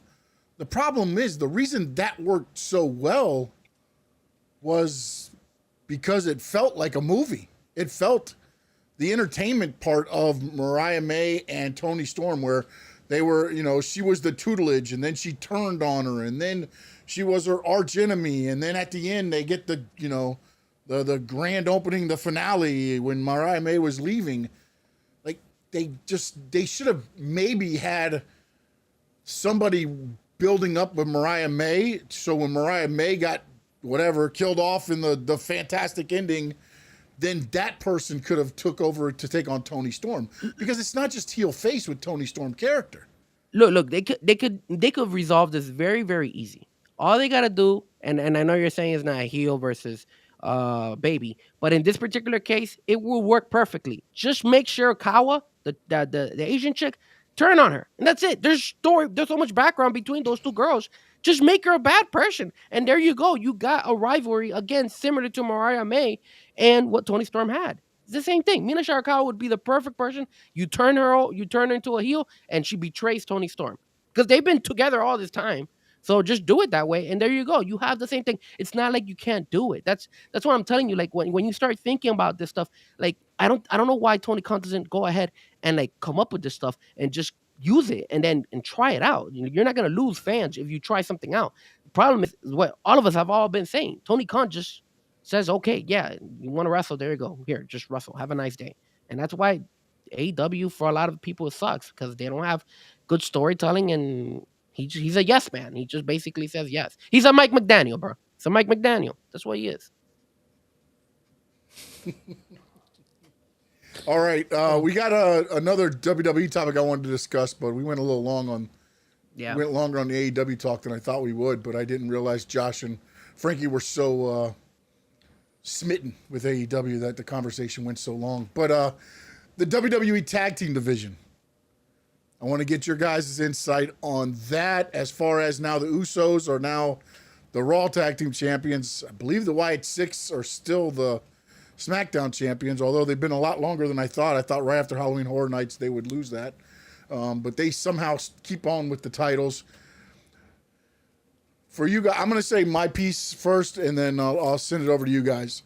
I think they need to do what they do with the women's tag team titles and make one and have it defended on both brands, because they had so many tag teams in the SmackDown era. They even did a TLC match. Can't remember if it was actually just a SmackDown or if it was a Saturday Night Main Event or a pay-per-view.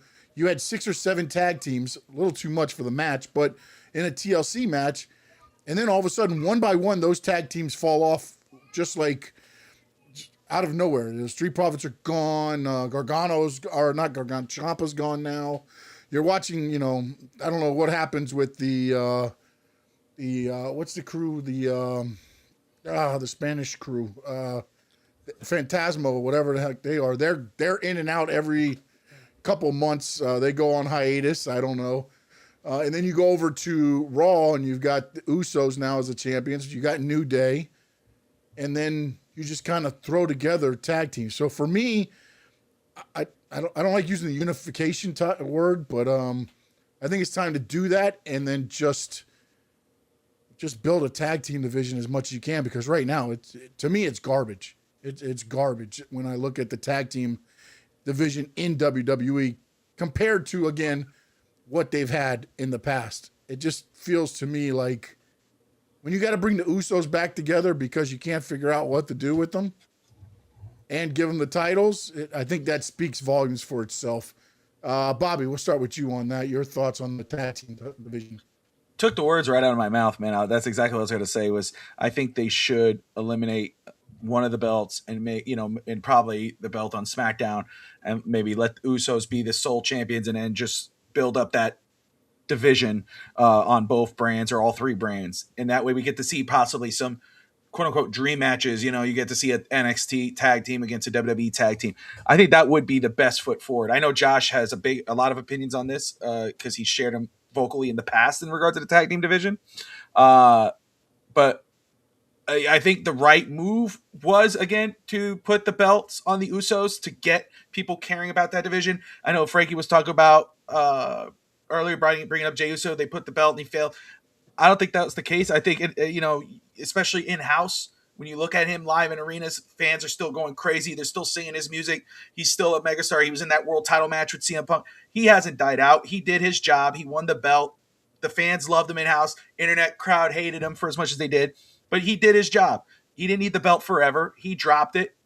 They were able to move on to the other story. And now, because of who he is and his brother and how, future Hall of Famers, they give them the belt to legitimize those belts. And now they're probably, they're saying, the Hardys are like, what would be great? A triple threat tag match. Hardys, the New Day, the Usos at WrestleMania. Everybody would love to see that, So I'm with you 100%. If you're going to unify them, I think you should unify them. Usos on top and let the Usos be the lead dogs in the division. And I think there's plenty of tag teams that you could put there to make it legitimate. I would love to see WWE, wrestling in general, but WWE put a little more importance in the tag team division again. I used to love the days when you had, this WCW, but Harlem Heat and, you had all these great tag teams, even WWF back in the day. You don't have that anymore. There's few and far between. Usos are one, New Day is the other. So yeah, I'm with you. I think you hit the nail on the head with unifying it, one division. Josh, go ahead for you, and we'll leave Frankie for last. Yeah, so it's hard for me to invest in tag team wrestling as a whole because of stories. It's hard. Like, when's the last time we've seen a good story in tag team wrestling? It's tough. The best story in tag team wrestling are who's going to turn on who, or two stars get together and can they coexist, right? The best tag team I could think of back in the day was like Rock and Sock. That was fun. The Steiners are great. Yeah, FTR's great. Yeah, these guys are great, but what's more fun? So they can fix the tag team division. I think they're doing a good job on it, really. Like, if you actually do like a Bronson Reed and a Logan Paul, two legit superstar main eventers, I think they should face the Usos at some point. I think I love the idea of Finn Balor and JD McDonough being tag teams still. They work great together. They match well together.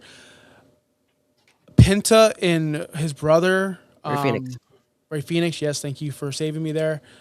They need to get together. They need to find something for Penta because he, unfortunately, has been lost in the mid-card, in my opinion, and I think he'd work so well. Like, if him and Dragon Lee just went off and did a thing, I'd be okay with that. That'd be a fun tag team to watch. They can have matches against the Usos. So they can fix it, but, like, it's a Band-Aid until they actually, like you said, unify the titles or put the titles together and have a floating division. Because honestly, that adds more story, too. Because now you can have a floating tag team champion, and that person is allowed to be on both shows, even though they do it anyway. But now there's a reason for them to be on shows, and you can have different tag team matches. So I think it's perfect. I think the way you broke it down is perfect. Unify them. That's it. Mr. Fresco? All right, well, you guys might think I'm like the rotten apple here because I disagree. And the reason I disagree is not because I just want to disagree for the hell of it. It's because the WWE has money and they want to make more money. And what has the WWE been doing? They've been adding stupid ass shows like Saturday Night Main Event, the opening of Netflix, the opening of this, the opening of that. If you unify the titles, that's actually going to create less opportunity to make more matches for some of these events. Now, and this is including the pay-per-views, this is including the regular Monday Night Raws and the regular SmackDowns. That's why I don't think it would be a good idea for them to unify them. That's my first reason. Now, but Frank, let me ask you real quick before we go on. How many times have you seen the tag team titles defended on a pay-per-view? I knew you were going to go that route. I'm sorry, Sean, I was literally logging into Copilot. I knew you were going to go that route. I get it. And they should put them in the pay-per-views because that would make sense. Here's the reason why it's not being defended at pay-per-views. Because they don't have a tag team that has actually elevated the tag team belts to make them relevant. Josh just finished saying it. Like, there is nobody out there, and they had to give it to the Usos again because the Usos are the only good legitimate tag team. I mean, there was one point in time when they had both belts, so they had both the SmackDown and the Raw ones, right? So here's the thing: how do you correct this? You need to make another strong tag team on the other brand. So you need a strong tag team other than the White Six guys, because the White Six guys, you see them once a blue moon. That's the problem. If you had like a Penta and a Ray Phoenix holding it down in Raw, and then you had the Usos holding it down in SmackDown, I bet you those tag team belts would be actually legitimate, defended, and actually entertaining. You guys forget that at one point in time, the crowd loved Randy Orton and bruh. Do you guys forget that? Those two guys were able to make an actual tag team. RK Bro. And we're actually entertaining. That's why and you know that what is his name? I forgot his name, bro. The Matt Riddle. Matt Riddle. Matt Riddle sucked. He was terrible. But because of the simple fact that he was actually with Randy Orton and they were able to make it entertaining, people actually tuned into it and said, yo, RK Bro is pretty good. So that's where you got to go with this. You got to go and get a legitimate little brand over there on that side, on the SmackDown side, where it comes to the tag team, and actually make those two characters really elevate and let the Usos do their thing on the Raw, and then people will tune into the tag team because they both will sell. Another thing I will say, I'll say one last thing before I let you go. I think the other thing that has hurt WWE is like they keep flip flopping with a lot of things, injuries. Like Pretty Deadly had the injury with the one of the guys. He just got off of surgery and stuff like that. You know, Ciampa, we don't know what has going on. I don't know what's going on now. Gargano's there. You know, the Street Profits, one day they're together, the other day they're off. Like it just feels like the WWE, like the people who write the stories are having a hard time, like making legit contenders where you're actually gonna be able to just make it simple. Just make it as simple as easy. Just put the two teams that we really like, the Usos and Penta Ray Phoenix together, and let them run. And that's it. And people will tune in. What I was going to say was, I think the whole thing with RK Bro, though, was what Josh said. Everybody's waiting for Randy Orton to RKO his ass. And that's why it worked so well, because you kept waiting. Every time Riddle went through and did his thing, you were like, okay, is it coming? Let's RKO him. And it worked out very well for them. Again, you're watching the Squared Circle Digest. We got No Holds Barred Wrestling Podcast. Bobby and Josh on with us with FTSN.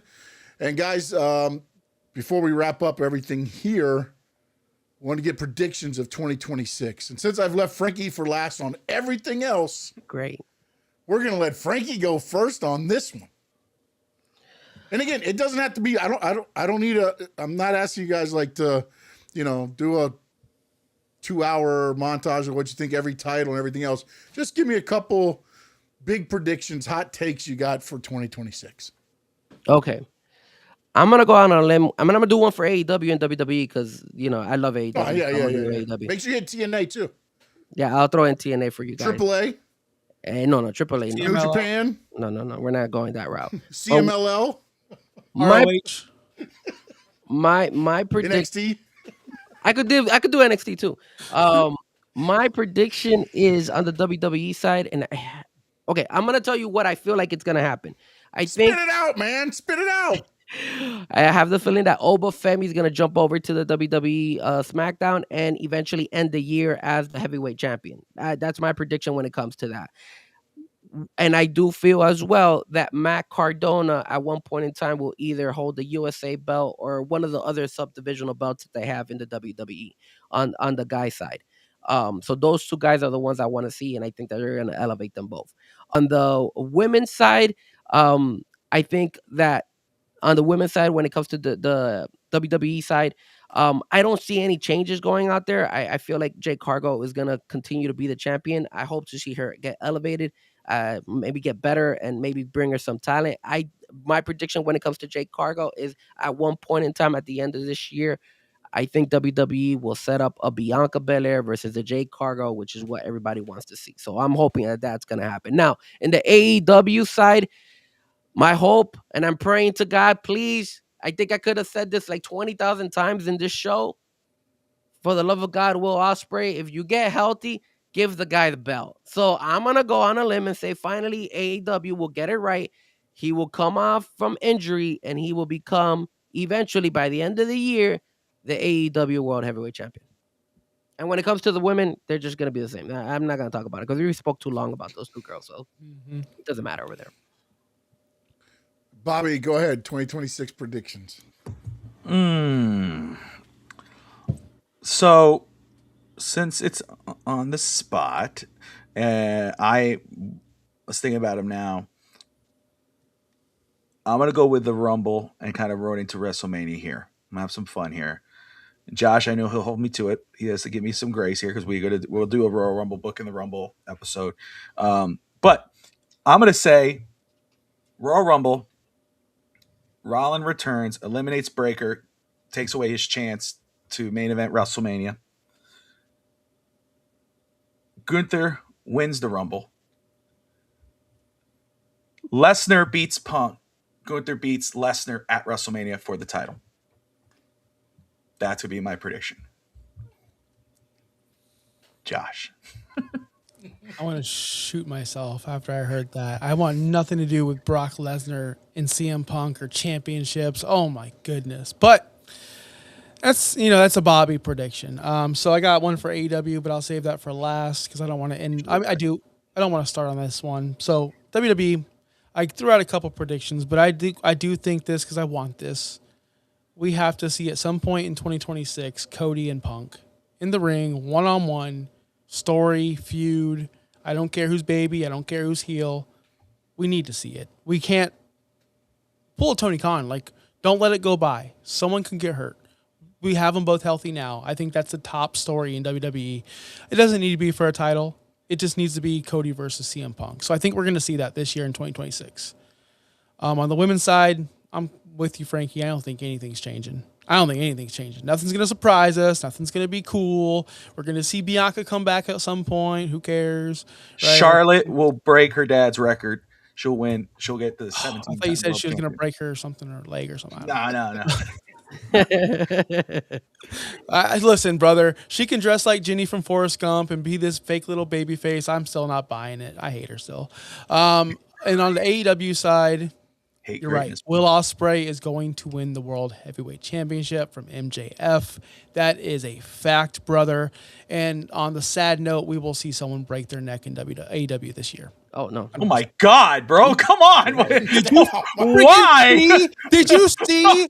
Come on, man. We'll see you next my week guy, right here on Kyle Sports Fletcher almost die on Kyle Fletcher. Yeah, my brother called me. 100%. And if that crap keeps on going on in that company, that will happen on television. Yep. That's ridiculous. And it's going to happen 1 year. So why not 2026? 100% it's going to happen. It pisses me off, Frankie, dude, because we like Kyle Fletcher. We like these guys. And why are they doing this? It just drives me nuts. And I don't want to get into a whole debate about it because I'm fired up about it now.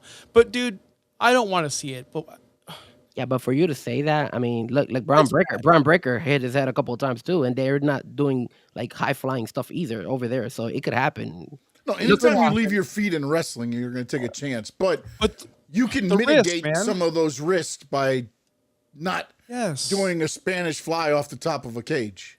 Like, when's the last time? You know what I mean? Like, there's times where, again, once you do a Spanish fly off the top of the cage, what's next? You get to the top of the cage and they got to build a scaffold so you can go up even higher to do it next? When's the last time we saw belly-to-belly suplex outside the ring? Yeah. Like, when's the last time we've seen that? Like, because you don't want to see it anymore. And I honestly wish, and I'm not joking about this because I'm serious. I hate seeing shit like that. I hate it because I don't want to see it. Football injuries, hockey injuries. I hate that stuff. It sucks. But when you are in control, like you can't control a hit in hockey, like, right? Like, it happens. It's a sport. Football, it's a sport. You can't help if your leg's pinned and someone tackles you. But you are choreographing these matches. You are in control of these matches. And you're putting yourself at risk. And that's both companies, not just one. Both companies. Because we saw it. You mentioned it. Both companies. It's all companies at this point. Yeah. All of them. Mm-hmm. And it's for what, though? Like, what are we doing this for? I want to see these guys, like John Cena, walk away on his own terms. All of these guys. And women, too. That's it. The thing is, Josh, and I think Sean has said this in a couple of our shows, like back in the day, we used to get like Hulk Hogan's leg drop. You know, it was something simple. And now everything is so elevated. I mean, every time I see Sol Ruca do her move or Javon Evans, I'm like, Jesus, one of these guys is going to get hurt as well. So, like, in every company. I agree with you in that, and I think that's the problem. I think, and that's the concern, because I think me and Sean spoke about this. What is next after that? Like, if they're elevating it like this, imagine in a couple of years when they feel like they need to elevate it even more. So I do feel like that's a very big concern, and God forbid, hopefully nobody ever gets hurt. But That's the why way we're it's going, yeah, no, it's so true because it's a spot fest, Yeah.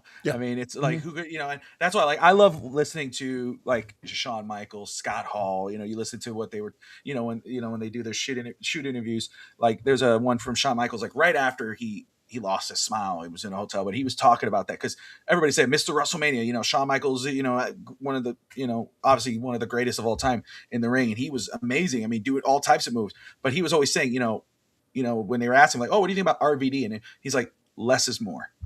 Build it up. You don't have to do all these crazy things right away, and because then you're wondering, wait a second, what's next? Because now you got to top that move, because you're not going to do the same thing because people will get bored. It's the same thing. But guess what? The more you do, you're taking away from your storytelling, but you're susceptible to hurting yourself. That's why, Sean, you were bringing up Dusty Rhodes and the NWA. I've told Josh this before. Obviously, I wasn't around when Dusty was NWA, but I remember I used to go to Blockbuster and Hollywood Video, and I would rent old WrestleManias and old Dusty Rhodes, Ric Flair tapes. And I mean, I love old school wrestling. I would say I'm a student of I love watching all that.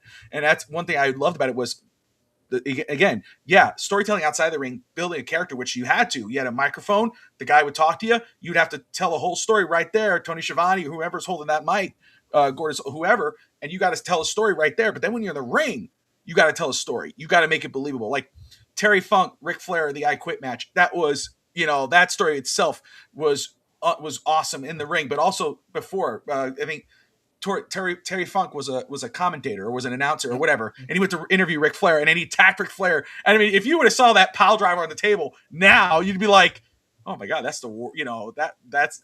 But then you think about it, like, holy crap, no, that's real deal. That's a real table. That's not a giveaway table. That was hardcore when there was not really hardcore. That was the difference between now and then. They were taking care of each other. Like, you'd go back and there, you go, they're trying to kill each other. No, they're really trying to take care of each other, but they would leave the bigger stuff for those moments. You give them a little taste, makes the fan, and then you're actually kind of protecting yourself. Nowadays, Frankie, like you were saying, they keep trying to up themselves. One day you're going to have that thing where somebody does some crazy move. It looks great, but then the guy's not getting up, and that's scary. That is scary. And I wish that's, AEW, young guys in NXT to WWE, you're right. You go, you want to get bigger. You want to have a long career. You want to be successful. Less is more. So that way, when you do those crazy things, that one thing that you did in a match, everybody's talking about that one moment, not the whole, like, you go, oh yeah, he does that every show. We're seeing the same thing over and over again. The RVD flips in the corner, and then the hit, it's those little things. So we'll see. Well, man. we saw it on Raw, like Braun Breaker when he botched the that was Like, miscommunication. But it's true.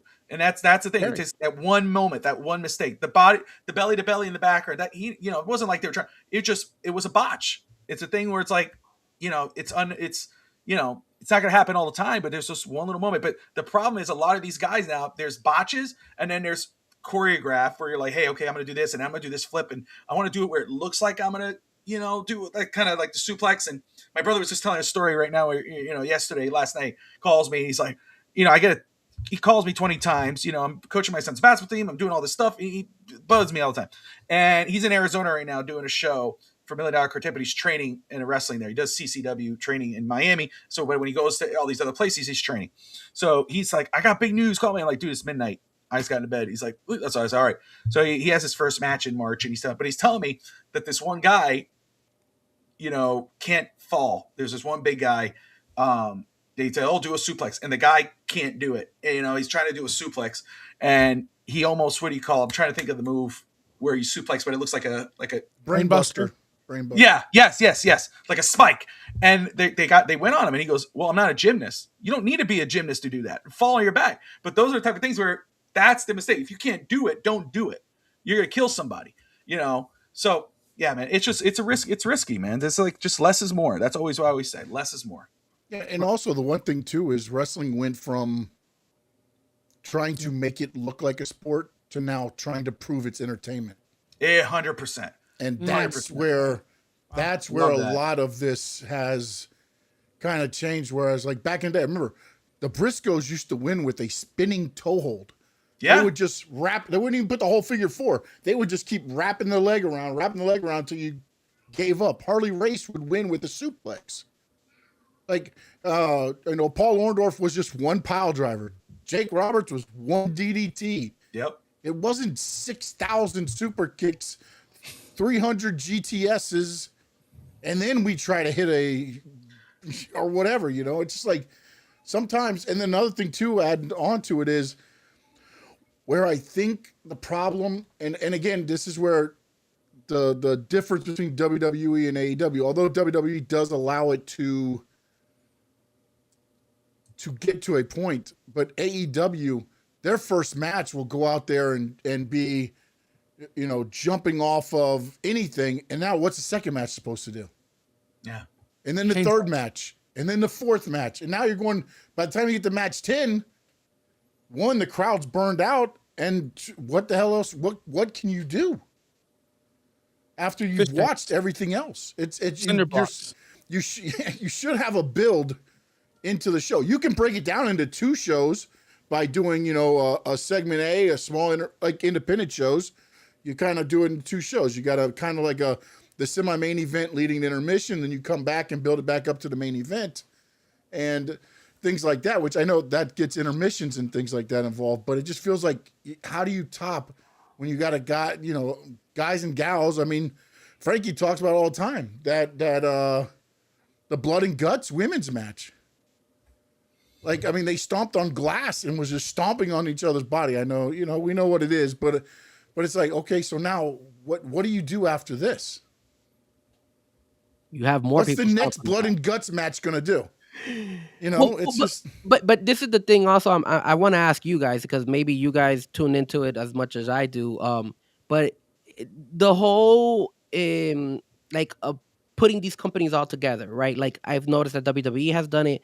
So as AEW do it a lot. New Japan wrestlers coming over, a lot of the Mexican wrestlers coming over. Those are, at least from what I've seen from New Japan, I do see some of those risky takes over there as well. And I do see more risky takes in the Lucha Libre. So do you guys feel that maybe those are reasons that influence now the United States showing entertainment of like, hey, more high flying, more high stuff? Because that is being done a lot in those leagues than in the WWE. So WWE's, because now if you look at it, WWE is letting them high fly a little bit more, and then obviously AEW goes extreme.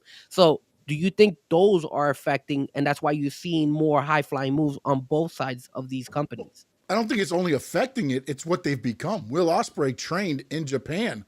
Most of those guys for AEW work, Kenny Omega, the Bucks, they're from Japan. The AAA guys, a couple of them signed with WWE, took the mask off, and now they've been, working, the Sin Caras and everything else. So they've brought their influence into it.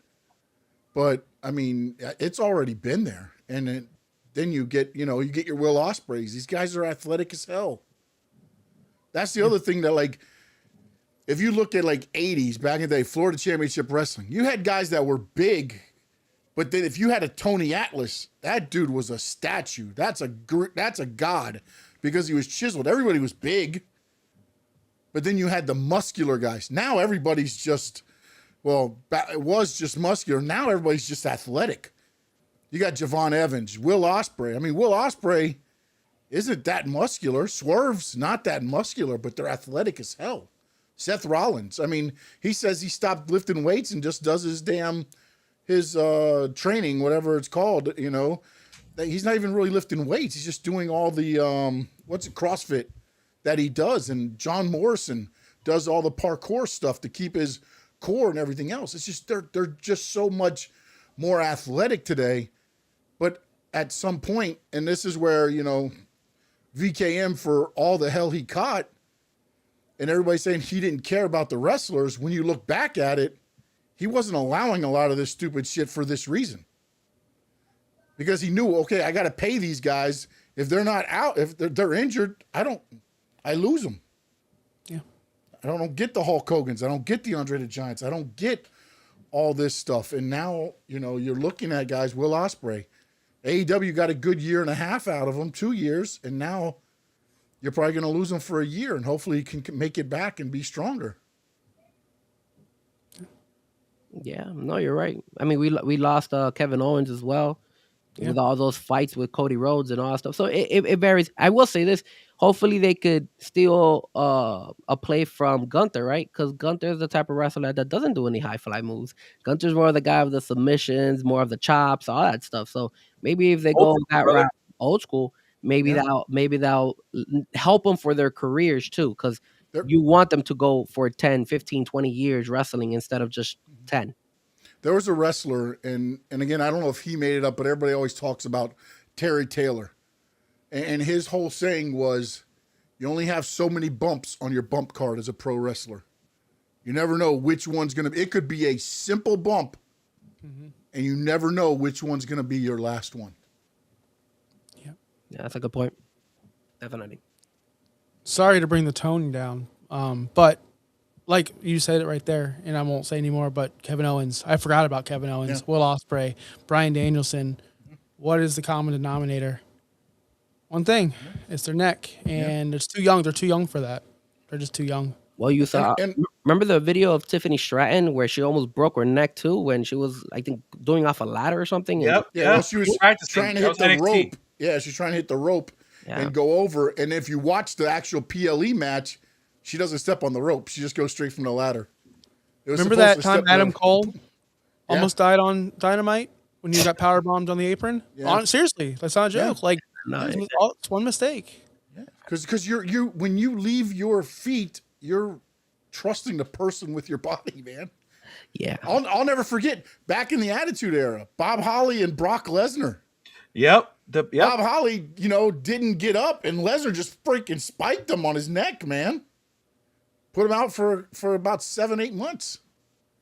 What WWE needs to do and AEW needs to do is they need to take a book from CCW.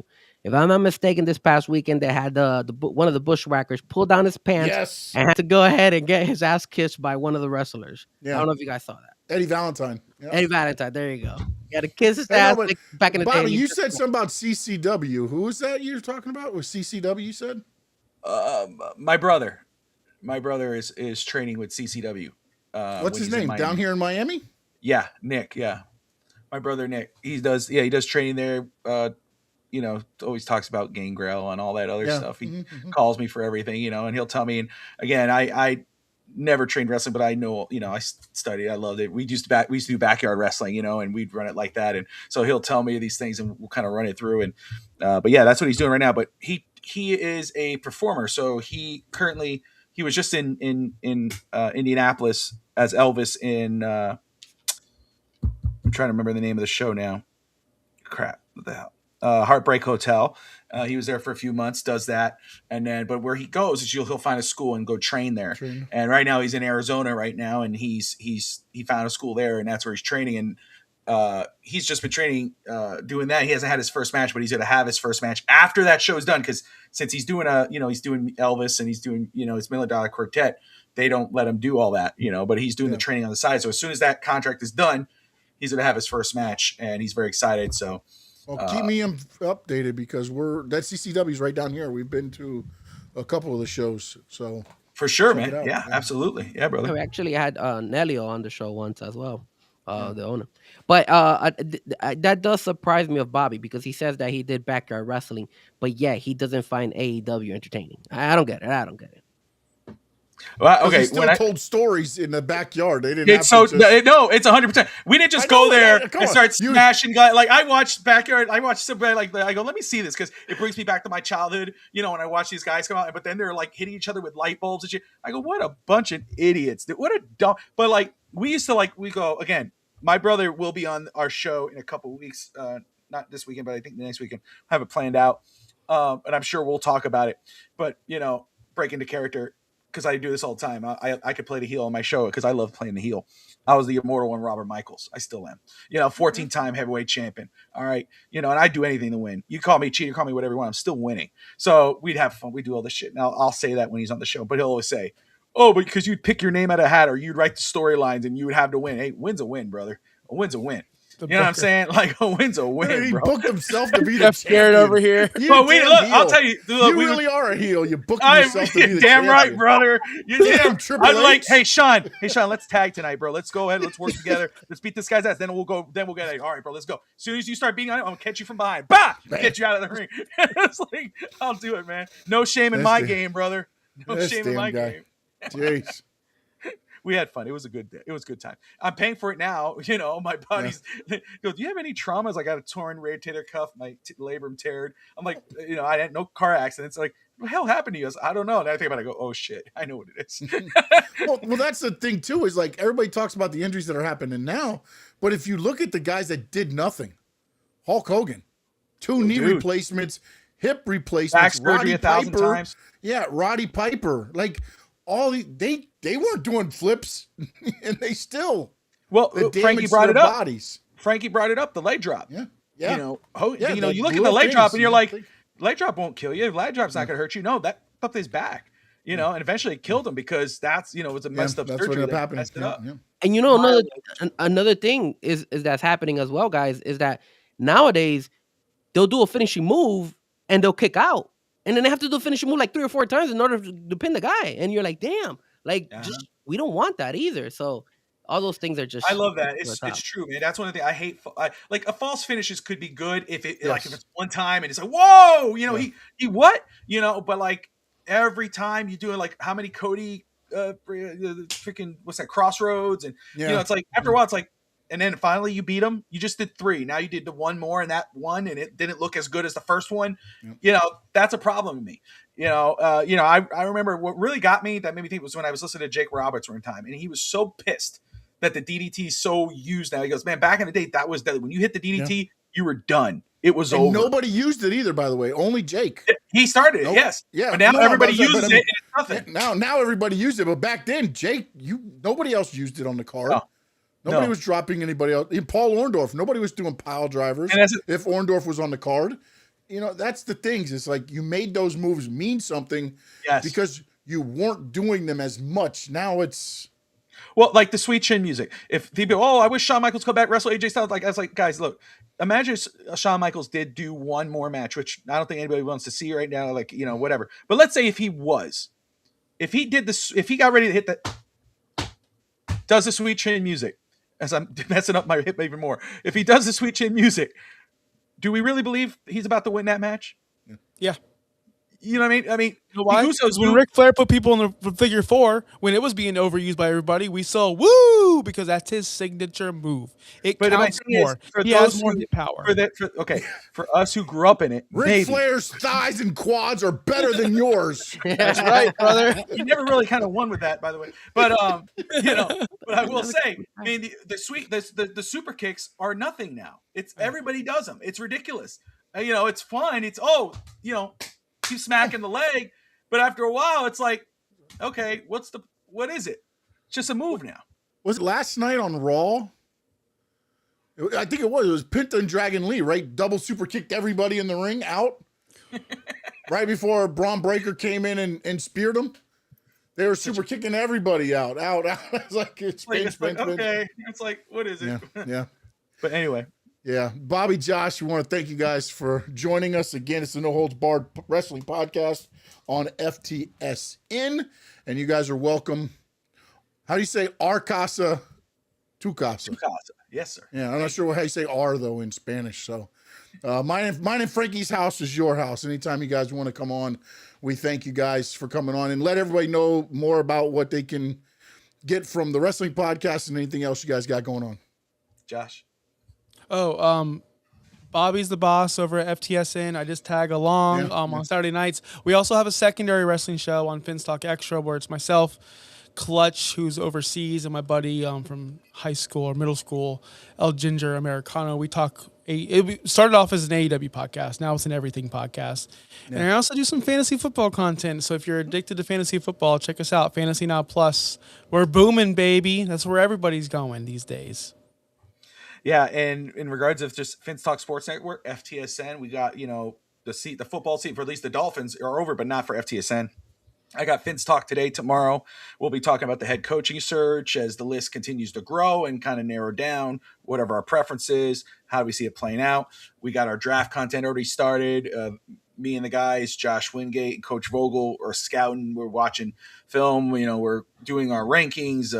We got that going on. We did our first episode on Monday night. Hopefully, once Josh gets back, we'll get back into it on the next week. So, and then just basketball, Heat, wrestling. We got it all in FTSM. And baseball, college football, the Hurricanes are in the national championship. There you go for Frankie right there, brother. Come on, man. It's not too late. Do it. Do it. Hey, do it. Frankie. We do this one for Frankie. Frankie's awesome, man. Frankie's awesome. But anyway, poor Frankie. But as soon as we got it, it's like right on him, dude. He's like, do you agree on anything? What was your wrestling? Okay, I'm a WCW. I was a WCW guy growing up. Like I was a WCW guy. Frankie? What were you growing up? What kind of made you fall in love with wrestling? Definitely WWF. WWF. Okay. Yeah. Back in the day. Who was your guy? You, Josh? I used to go. So when I was a JIT, and I think I told this to Sean, when I was like 5 years old, I never saw Dusty. I never saw any of those guys. So there was a video store next to my house. So I would tell my dad to take me to the video store. And like my dad would tell my sister, hey, you're going to rent one and your brother will pick one. And then my sister would go get like a Disney movie or some crap. And I'm like, no. We got to get wrestling. And we would grab the wrestling section. And I made my sister watch wrestling when we were like, because there's a 2-year gap between me and her. So we would watch wrestling. So my sister knows like a lot of history of back in the day of the wrestling in the 80s and the 90s. And that's what we would do. We would just watch wrestling. And that's how I caught up with WrestleMania 1. And yes, that's the same here. I love the old WrestleMania music. I could listen to that all day, the classic WrestleMania music. Who was your favorite wrestler growing up that you watched in WWF? For me, it was definitely between Hulk Hogan and The Undertaker. Gotcha. From classic WWF. Actually, you're talking Golden Age. Okay, love it. I love it. That's the same with me. Josh, Jericho, WCW. 97, 98. Jericho was what brought me into wrestling. That's why I'm so critical about him, but he is the reason why I stayed with WCW and why I watched it. And my dad's upset. I'll never forget. I was a young child in middle school, and he goes, Dan Marino's on Monday Night Football, and you're watching these. He said a bad word, bad slur. And I said, Chris Jericho. And he goes, but Dan Marino's on TV and you're watching this. And I said, Dad, I'll watch it after Jericho's done. And I did. Because Jericho at that age in middle school was my idol of rock and roll. I love Jericho. So that's what kept me in there. And then I switched to WWF when Jericho switched. And I watched AEW when Jericho went there. I'm a Jericho sicko fan. Jericho-holic. Now, I will say, too, again, I was the same, Frankie, and you said JIT, and that brought me back, too. I haven't heard that in years. So when I was a JIT, I was like, holy shit. Sorry, I haven't heard that in years, bro. But I will say, it was the same. I would go and Blockbuster or Hollywood Video. If I was going to my dad's other week, my dad lived in Coral Springs. I lived in, of course, I was in Hialeah. But if I was in Hialeah, it was Blockbuster. When I was in Coral Springs, I was Hollywood Video. But I would rent the old WrestleManias and Survivor Series, and of course Hulkamania and Macho Man, and then you'd go to when it came to WCW, the old Fall Brawl War Games and whatever, and then I would watch WCW at home. So my favorite, of course, growing up, Hollywood Hogan, and I was Hulkamania all the way, the Randy Savage, all the classic guys. I love them all, and of course I was a WCW mark all the way through until Hogan left, and then it was dead after that. But anyway, what about you, Sean? Larry Zbyszko, from Florida, 1985. Dusty Rhodes versus Kevin Sullivan. There you go. I was close. I said Larry Zbyszko. I was almost there. With Dusty Rhodes. Angela Mosco, Barry Windham, young Barry Windham, Blackjack. There you Mulligan, go.